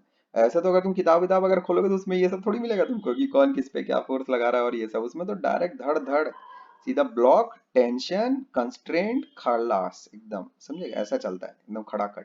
लोग पूरा 12वीं भी क्रॉस कर जाते हैं तो भी उनको ये नहीं समझ में आएगा किसने किस पर क्या फोर्स लगाई, ठीक है क्या, जय माता दी, ठीक है क्या, तो खैर यहाँ देखोगे ध्यान से, वो आदमी है, उसने ब्लॉक को खींचा, ये, ठीक है, बाय मैन ऑन ब्लॉक, लिखते चलूं क्या, लिख देता हूँ चलो, तुम्हारी मदद हो जाएगी। किस पेन से लिखूं, हरी पेन से लिख देता हूँ चलो।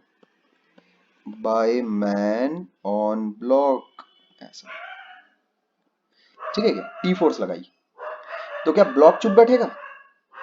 है, अबे आदमी ने ब्लॉक पे फोर्स लगाई तो ब्लॉक, आदमी ने स्ट्रिंग के थ्रू लगाई ना, तो स्ट्रिंग, बाय स्ट्रिंग लिखो।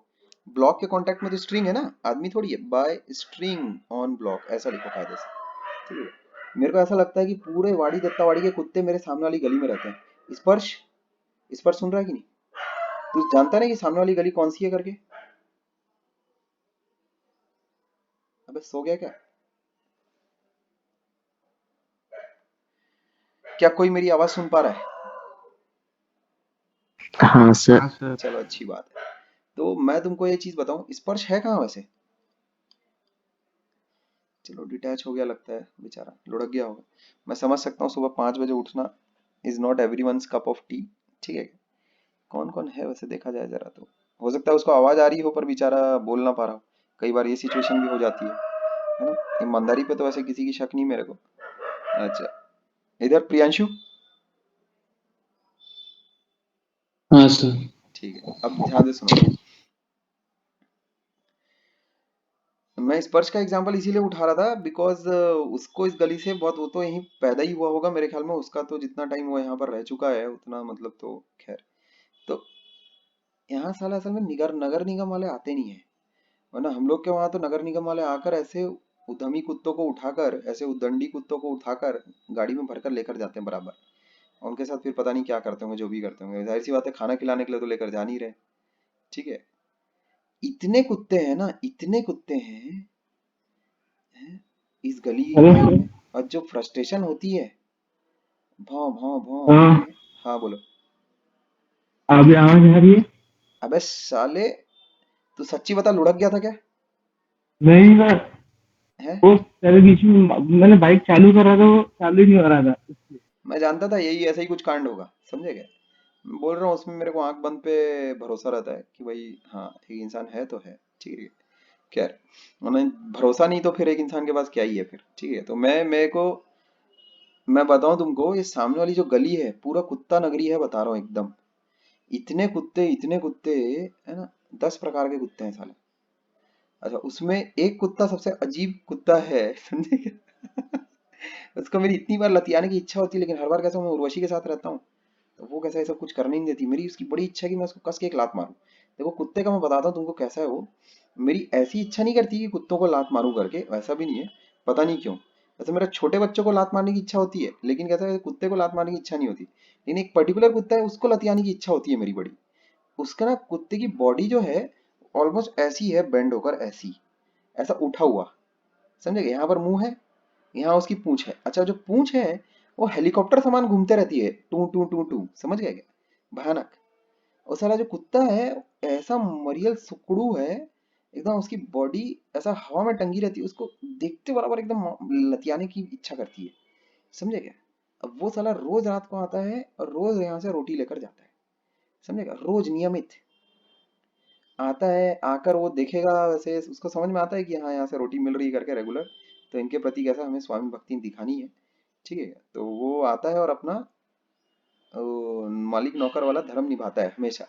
तो देखना आएगा तो वो एक थोड़ा ऊपर ऊपर होता है वो, समझेगा? पैर वैर पकड़ने की कोशिश करता है, वो पहचानता है। ठीक है, अच्छा, और देखना और एक बात, मैंने ये चीज नोटिस की है कि जैसे कुत्ते लोग हैं, ऑलमोस्ट हर कुत्ते को कैसा है, यहाँ से रोटी तो मिलती ही है ऑलमोस्ट हर कुत्ते को।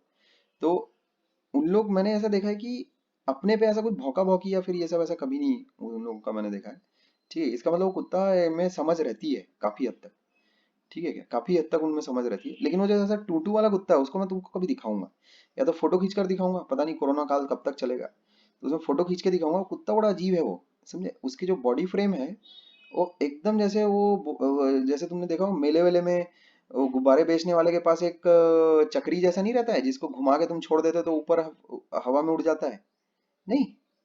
अरे ऐसा प्लास्टिक का रहता है ना, वैसे चक्री टाइप ऐसा। और इसको तुम जब ऐसा घुमा के छोड़ देते हो तो ऐसा उड़ जाता है वो, हेलीकॉप्टर समान।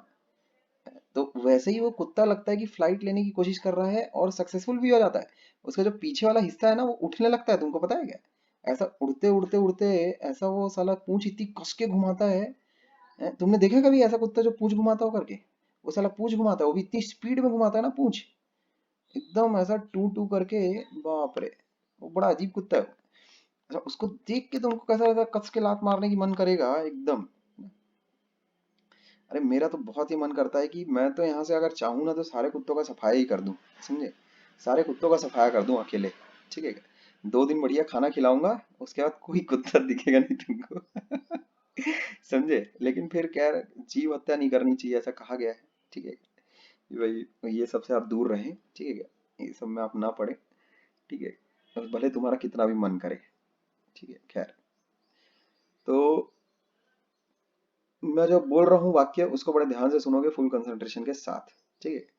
तो भाई ब्लॉक के कांटेक्ट में स्ट्रिंग है, स्ट्रिंग के कांटेक्ट में आदमी है, ठीक है? अच्छा, कहानी की शुरुआत होती है, स्ट्रिंग ने ब्लॉक को खींचा, तो ब्लॉक ने स्ट्रिंग को खींचा, block bye block on string, ऐसा, ठीक है क्या? अच्छा, अब इस एंड पर स्ट्रिंग को तो अपन ने अलग कर लिया ना, तो बी वाले एंड पर ये फोर्स क्यों लग रही है, ये वाली फोर्स काहे से लग रही है? तुम इसके दो एक्सप्लेनेशन दे सकते हो। एक एक्सप्लेनेशन तो ये दे सकते हो कि बाय मैन ऑन स्ट्रिंग, ऐसा, वो स्ट्रिंग को खींच रहा है ना बे, स्ट्रिंग को खींच रहा है कि नहीं खींच रहा है? तो बाय मैन ऑन स्ट्रिंग, ठीक है? एक एक्सप्लेनेशन तो इसका ये बनता है, और दूसरा एक्सप्लेनेशन ये भी बनता है कि वो टी ही क्यों होगा, टी डैश क्यों नहीं होगा, कोई दूसरी वाली क्यों नहीं? क्योंकि मासलेस स्ट्रिंग है, तो ये वाली फोर्स और ये वाली फोर्स बराबर हो जाएंगी, ये बात ध्यान में रखना, ठीक है क्या? अच्छा, आगे बढ़ते हैं। अब ये वाली कौन सी फोर्स है? बाय, देखो मैन ऑन स्ट्रिंग हो गया, देखो यहाँ पर देखो दोनों बैलेंस हो गए, बाय स्ट्रिंग ऑन ब्लॉक, तो इधर देखो बाय ब्लॉक ऑन स्ट्रिंग, तो इधर देखो बाय मैन ऑन स्ट्रिंग, तो बचा क्या है? By string on man, by string on man, समझे? ऐसा क्लियर है? ठीक है, ये एनालिसिस है तुम्हारा पूरा, ठीक है? स्ट्रिंग पे, और अब मैं और क्या बोलूंगा तुमको, मैं वो पूरा कच्चा चिट्टा खोल के दिखा दिया स्ट्रिंग के अंदर क्या हो रहा है, स्ट्रिंग से जब ब्लॉक को अगर तुम खींच रहे हो तो क्या हो रहा है, फोर्स डायग्राम वगैरह इस किस्म से इतनी प्रिसीजन के साथ और इतनी बारीकी से मैं अब अपनी तारीफ क्या कहूँ, मतलब मैं, ठीक है क्या?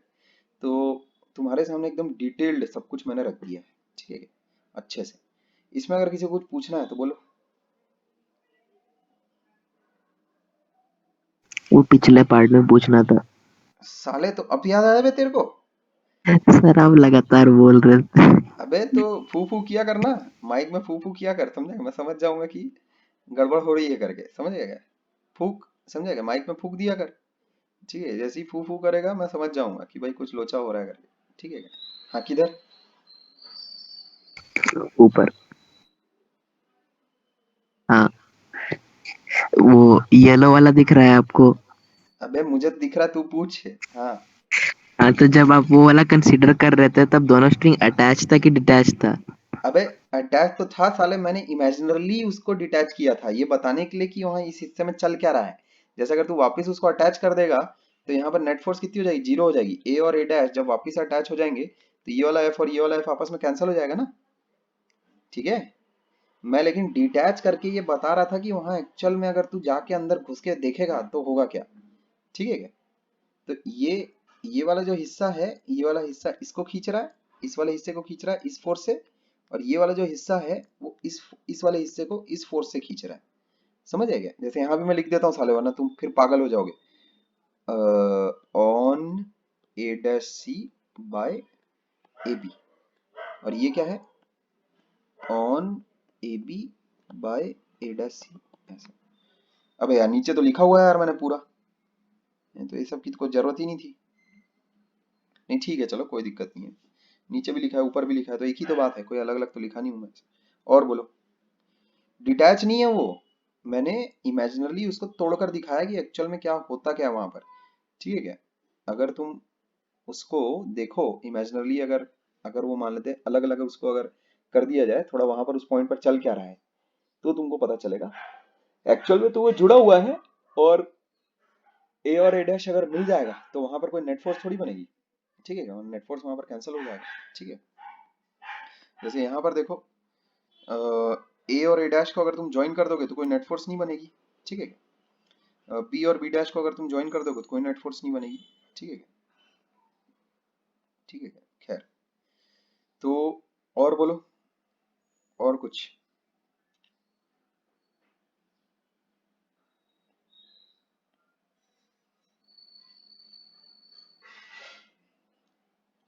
और कुछ जो इसमें बातचीत करने लायक है?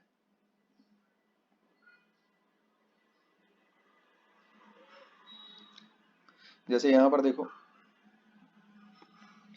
स्ट्रिंग अगर मान लेते हैं तुम्हारे पास ऐसी एक लटकी हुई है, मान लेते हैं ऐसा सादा सिंपल, कोई रोटेशन वगैरह कुछ नहीं, और रोटेशन वगैरह क्या करना अभी, ठीक है। ऐसा नहीं कि मैं कर नहीं सकता, पर वो अभी तुम्हारे सामने रखना ठीक नहीं होगा, ठीक है। तो ये जैसे ऐसा एक बॉब है मास एम का, ऐसा लटका हुआ है बड़ी मासूमियत के साथ। अब अपन आ गए राक्षस वाली हंसी हंसते हुए कि अब तेरी जिंदगी हराम कर देंगे, अब देख इतने डायग्राम बनाएंगे, इतने फोर्सेस बनाएंगे तेरे पे कि तू भी रो पड़ेगा कि भाई ये क्या हो रहा है मेरे साथ। अब देखो क्या क्या करोगे, देखो यहाँ क्या क्या चीजें हैं। एक वॉल है, स्ट्रिंग है, और एक बॉब है, समझे। बॉब सेज हेलो, ठीक है, से हेलो बैक। अबे साले कोई बॉब से मिलना नहीं चाहता क्या है? तो यहाँ देखो, बॉब पर जो फोर्स लग रही है वो है नीचे की तरफ। ये तो उसका साला ससुराल से लाया दहेज है, तो कभी छोड़ेगा नहीं वो, ठीक है क्या। तो ये हो गया एमजी, समझे क्या। बिहार में से बहुत दहेज चलता है, समझे क्या श्रेयन है। हाँ लड़के बिकते हैं बता रहा हूँ मैं, समझे क्या। तू समझ रहा है ना, लड़के सच में बिकते हैं, और लड़की वाले लड़के के पप्पा बोली लगाते हैं बराबर। और उसमें तुमको शायद पता है कि नहीं पता है, अगर ज्यादा लड़का अगर सूट कर गया तो उसको उठा भी लेते हैं, और शादी वादी करके वापस छोड़ देते हैं कि भाई क्या कर लेगा फिर एक बार लड़का शादी हो गया तो, समझे। तो लड़कों की बोली लगती है बिहार में, तो भाई एकदम प्रचलित है ये बढ़िया से, समझेगा, बढ़िया। अब मैं तो माँ बोलता हूँ मोटा दहेज लो, समझेगा, मस्त। इतना पढ़ लिख रहे हो साले, दहेज नहीं लोगे तो फिर कैसे चलेगा काम। तो बोलता हूँ मोटा दहेज लो, समझेगा, मस्त एकदम, खूब खूब पैसा ऐंठो, समझेगा, ठीक है क्या। क्यों देखो, चलो खैर अब वो टॉपिक ऑफ डिबेट है, ठीक है क्या। मैं तो बोलता हूँ कि बढ़िया एकदम, अरे भाई अच्छा, अगर इंसान कमा खा रहा है, बढ़िया टैलेंटेड इतना बंदा है, तो मोटी रकम वसूलनी चाहिए। बता रहा हूँ कि सारे तुम्हारे कैसा लोन वोन सब चुक जाए एक ही बार में, समझेगा, मोटा दहेज, ठीक है एकदम मस्त। खैर, तो हाँ भाई, मतलब लेकिन ऐसा होना चाहिए कहीं ये ना हो कि इस वजह से वो जैसे इस टाइप की लड़की है कि भाई अच्छा ऐसा पैसे का भूखा तो जा छोड़ के भगती हूँ ले। ऐसे में अगर पार्टी चली गई तो फिर गड़बड़ हो जाएगी, ठीक है क्या। तो वो अब सबका अपना टाइम आएगा ही आएगा, सबका आना ही है, ठीक है, तो उस वक्त देख लेना। बट डील अच्छी होनी चाहिए, समझेगा, उसमें संकोच मत करना मांगने में, ठीक है। अब जैसे अब तुम साले अब देख के, मतलब सामने वाले का क्या है कितना है, ठीक है। अब मान लेते तुम होंडा सिटी मांगोगे तो ले भगवान, है ना। तो क्या सीधा अब रेंज रोवर तक भी नहीं जाना है, ठीक है। तो कुछ मिड रेंज में सेटल करना मामला। अब जैसे अब गाड़ी में भी मॉडल आते हैं ना, 3 4 अल्फा बीटा गामा, ठीक है, तो उसमें अच्छी गाड़ी मांगो, ठीक है क्या। अच्छा खैर, अब बहुत ज्यादा भी नहीं रगड़ना चाहिए मेरे हिसाब में, लेकिन थोड़ा तो बनता है, समझेगा, है ना। मतलब घर वर का तो सामान वामान तो बनता ही है, टीवी फ्रिज ये सब, ठीक है क्या। साले ये बातें बाहर नहीं जानी चाहिए, बता रहा हूँ कि सर ये सिखा रहे थे कि हाँ ऐसा बाद में दहेज मांगना, समझेगा। ये सब नहीं बोल रहा साले, वरना बड़ी बड़ी थू थू होगी मेरी। मैं तो सीधा मुंह कर जाऊंगा, बोल रहा हूँ मैं, ठीक है क्या, सीधा मुंह कर जाऊंगा, है। क्या बोल रहे ये यूट्यूब पे जाता है। हो अबे सालो, एडिटर नाम की सुनी है कि नहीं चीज, तो बाद में सबूत मिटा दिए जाएंगे, बता रहा हूँ, ऐसे भी सबूत अभी बहुत मिटाए जा रहे हैं, समझेगा। माहौल ही ऐसा चल रहा है, ठीक है। तो अभी सबूत वगैरह बहुत मिटाए जा रहे हैं, ठीक है। तो खैर, अब आते हैं अपन मुद्दे पर, समझेगा। तो बॉब पर जो फोर्सेस लग रही हैं उन फोर्सेस को हम लोग ड्रॉ कर रहे थे, ठीक है। तो बॉब पर एक mg फोर्स तो लगी रही है। अच्छा, स्ट्रिंग बॉब को खींच रहा, ठीक है। स्ट्रिंग बना लेते हैं अपन, ये स्ट्रिंग है, ये इसको मार्क कर देते हैं ए, ये मार्क कर देते हैं, अलग पेन से मार्क करते हैं ए। अभी कैसा खून की नदियां बह गई बे, 1 मिनट रुको। ये तो सच में लग रहा था बॉब का खून निकल रहा है करके, बाप रे। तो अपन कैसा थोड़ा अच्छा कलर लगाते हैं। ये हो गया ए, अबे बन जा ए, और ये हो गया बी, ऐसा समझ रहे हो। तो ये हो गया पॉइंट ए, इसको बोल लो ए डैश, ऐसा। तो अब स्ट्रिंग ने बॉब पर फोर्स लगाई, तो बॉब स्ट्रिंग पर फोर्स लगावेगा, ठीक है, ऐसा। T, action reaction pair. अब यहां पर भी टी ही फोर्स बनेगी, वो तो अपने को पता ही है क्योंकि मासलेस स्ट्रिंग है, समझेगा। इसको बी डैश बोल देता हूं मैं, मासलेस स्ट्रिंग है। ये वाली फोर्स कौन किस पर लगा रहा है, मैं बार बार नहीं लिखूंगा अभी इतना सारा। ये फोर्स कौन किस पर लगा रहा है, वॉल लगा रही है स्ट्रिंग पर, दीवार लगा रही है स्ट्रिंग पर। दीवार का भी बना लेते हैं फ्री बॉडी, समझेंगे। तो दीवार पर एक फोर्स लग रही होगी टी नामक, ठीक है, जो स्ट्रिंग लगा रही होगी दीवार पर। तो बोलो मेरे साथ, बाय अर्थ, है ना, on Bob, not because of contact but because of, वो तो लॉ है भाई कि वो तो हर एक मासी बॉडी दूसरी मासी बॉडी को खींचती है, तो लॉ है, ठीक है, जिसको तुम यूनिवर्सल लॉ ऑफ ग्रेविटेशन कहते हो, ठीक है, क्या पढ़ा है बचपन में, है कि नहीं। तो ये वो वाला है, समझ गए, कॉन्टैक्ट की वजह से नहीं है ये। अच्छा, ये बाय स्ट्रिंग ऑन बॉब, ये बाय बॉब ऑन स्ट्रिंग, ये बाय वॉल ऑन स्ट्रिंग, ये बाय स्ट्रिंग ऑन वॉल, ठीक है। अच्छा 1 मिनट के लिए रुकोगे, ठीक है, ठीक है, हाँ क्लियर है। तो वो फोर्सेस तुमको पता होनी चाहिए कौन किस पर क्या कैसी लगा रहा है, ठीक है। अच्छा ठीक है, तो इसमें ये बात ध्यान में रखना, अगर मैसिव स्ट्रिंग अगर होती तब तुम कैसे बनाते। जैसे इसमें थोड़ा सा इसको रोचक किया जाए, क्रिएटिविटी थोड़ी सी तो मैं खुसेड़ ही लेता हूँ अपने हिसाब से। जैसे ये अगर मान लेते हैं एक मैसिव स्ट्रिंग है, ये ऐसा, ये ज्यादा मोटा बनाने का मकसद एक ही है कि वो मैसिव मैं बता रहा हूँ स्ट्रिंग को, ठीक है, और उस पे लगा अपना बॉब, ऐसा, ठीक है। ये अब कैसे बनाओगे एफबीडी, अब कैसे बनाओगे, तो यहाँ देखो कुछ नहीं है, ये जैसा हो गया अपना स्ट्रिंग। 3 चीजें हैं यहाँ भी, वही सेम पिछली कहानी में जैसी थी, पर इस बार अपने को मासलेस वाला फायदा नहीं मिलेगा। ये हो गया बॉब, और ये हो गई वॉल, ये हो गई वॉल। तो ये हो गया पॉइंट ए, ये हो गया पॉइंट बी, ठीक है। तो बॉब कहाँ है, हाँ बॉब, ये हो गया पॉइंट ए, ये हो गया पॉइंट बी, ये हो गया ए डैश, ये हो गया बी डैश, ठीक है। बी और बी डैश एक ही थाली के चट्टे बट्टे हैं, सिमिलरली ए और ए डैश एक ही थाली के चट्टे बट्टे हैं। बॉब पर एक फोर्स तो जिसको मुझे कोई नहीं रोक सकता बनाने से, वो है mg, बस मस्त बढ़िया बना लेता हूँ। अच्छा, अब दीवार के वेट वगैरह की बात नहीं कर रहे भाई, ठीक है ध्यान रखो।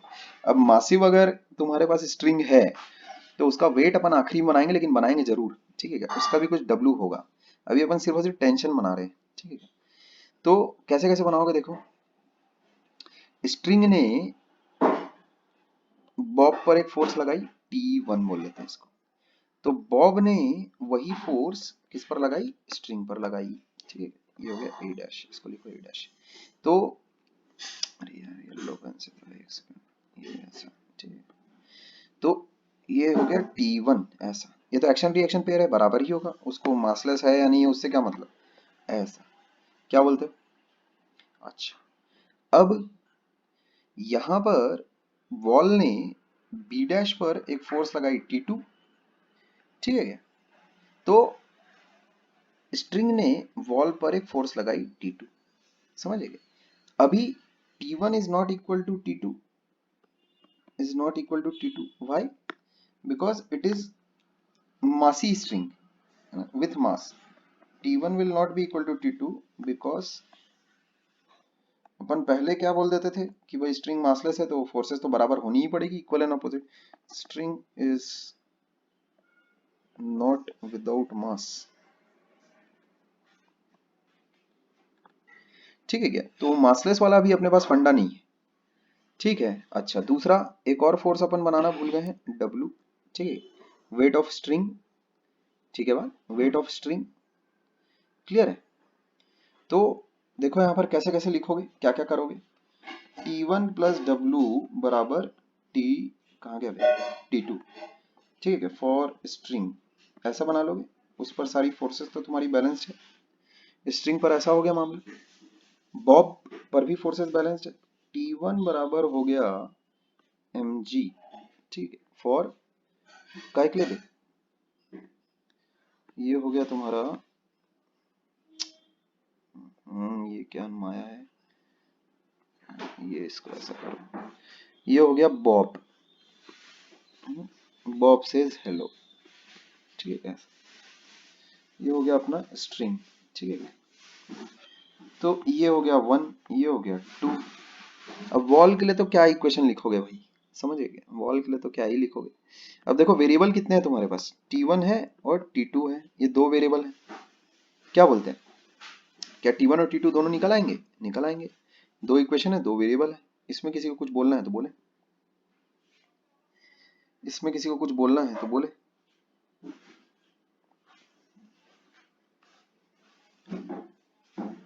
इसमें किसी को कुछ अगर बोलना है तो बोले।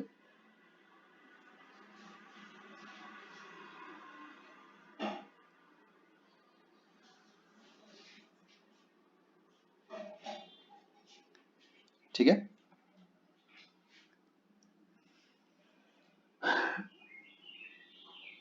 ये कुछ ऐसा कठिन कुछ नहीं है, बहुत ही चीजें आसान है, ठीक है, कोई ऐसा मुश्किल कुछ भी नहीं है इस सब में, ठीक है, बहुत ही चीजें आसान है। और ये सब इस टाइप के तो यार मतलब मैं क्या बोलूं, ठीक है। सर हाँ बोल। वो स्ट्रिंग पे WG नहीं लगेगा क्या?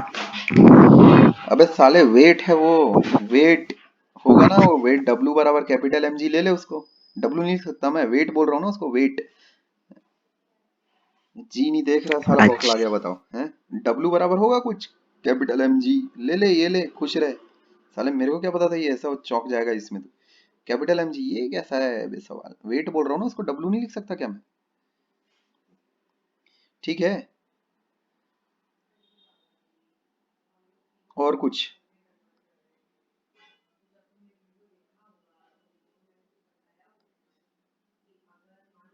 और किसी को कुछ अगर कुछ पूछना है, सर T1 कैसे आ गया, T2 कहाँ आ गया, क्या कैसे, और कुछ।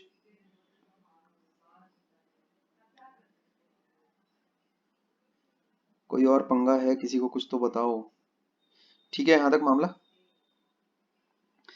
अब देखो फ्री बॉडी डायग्राम क्या बनाना शुरू कर तो चुके हो, ये देखो free body diagram of, free body diagram of string, free body diagram of Bob, Bob says hello, ठीक है क्या। और इधर free body diagram of wall, ठीक है क्या। फ्री बॉडी डायग्राम बनाना तुमने स्टार्ट तो कर ही दिया है, ठीक है। अभी तो सिर्फ टेंशन पढ़ रहे हो, ठीक है। टेंशन, वेट और नॉर्मल के बेसिस पर ही तुम्हें थोड़ा सा मैं पुली वगैरह मैं सिखा देता हूँ कि कैसे काम कैसे करो करके, ठीक है क्या। हम लोग एक्चुअली मासलेस पुली कंसीडर करेंगे, ये बात ध्यान में रखना, ठीक है, ठीक है। मासलेस पुली एक्चुअल में तुम कंसीडर करते हो, समझ आएगी। मैंने आज तक किसी सवाल में मासी पुली तो नहीं देखी, ठीक है। तो मासलेस पुली का क्या फंडा रहेगा, देखो यहाँ जैसे अगर ये मान लेते हैं तुम्हारा फोर्सेस हैं कुछ ऐसी इस प्रकार, ये मान लेते हैं पुली है, ये लेट से T1 है, ये T2 है, ऐसा। तो अलग अलग स्ट्रिंग तो जा नहीं रही है, ठीक है। तो सेम स्ट्रिंग सेम टेंशन, ये बात ध्यान में रखना। एक ही अगर स्ट्रिंग है तो एक ही स्ट्रिंग में एक ही टेंशन रहता है, सेम स्ट्रिंग, ठीक है, सेम टेंशन, ये बात ध्यान में रखोगे, ठीक है। मतलब पूरी स्ट्रिंग में, ये अपन ने देखा था ना, पूरी स्ट्रिंग में एक ही टेंशन रहता है करके। जैसे अगर मान लेते ये स्ट्रिंग है ऐसा, ठीक है। तो मैं बताता हूँ, जैसे अभी मान लेते हैं तुम्हारे पास ये चीज है, लेट से ऐसा कुछ है, मान लेते हैं ऐसा है, मान लेते हैं ये ऐसा दो ब्लॉक लटके हुए हैं, ठीक है। इसी इसी सीन को देख लो ना तुम, ऐसा देख लेते हैं अपन, ठीक है। उस वाले डिस्कशन पे बाद में आते हैं, पहले अपन इसको देखते हैं। छोटा सा एग्जांपल देखो, ये ऐसा, ये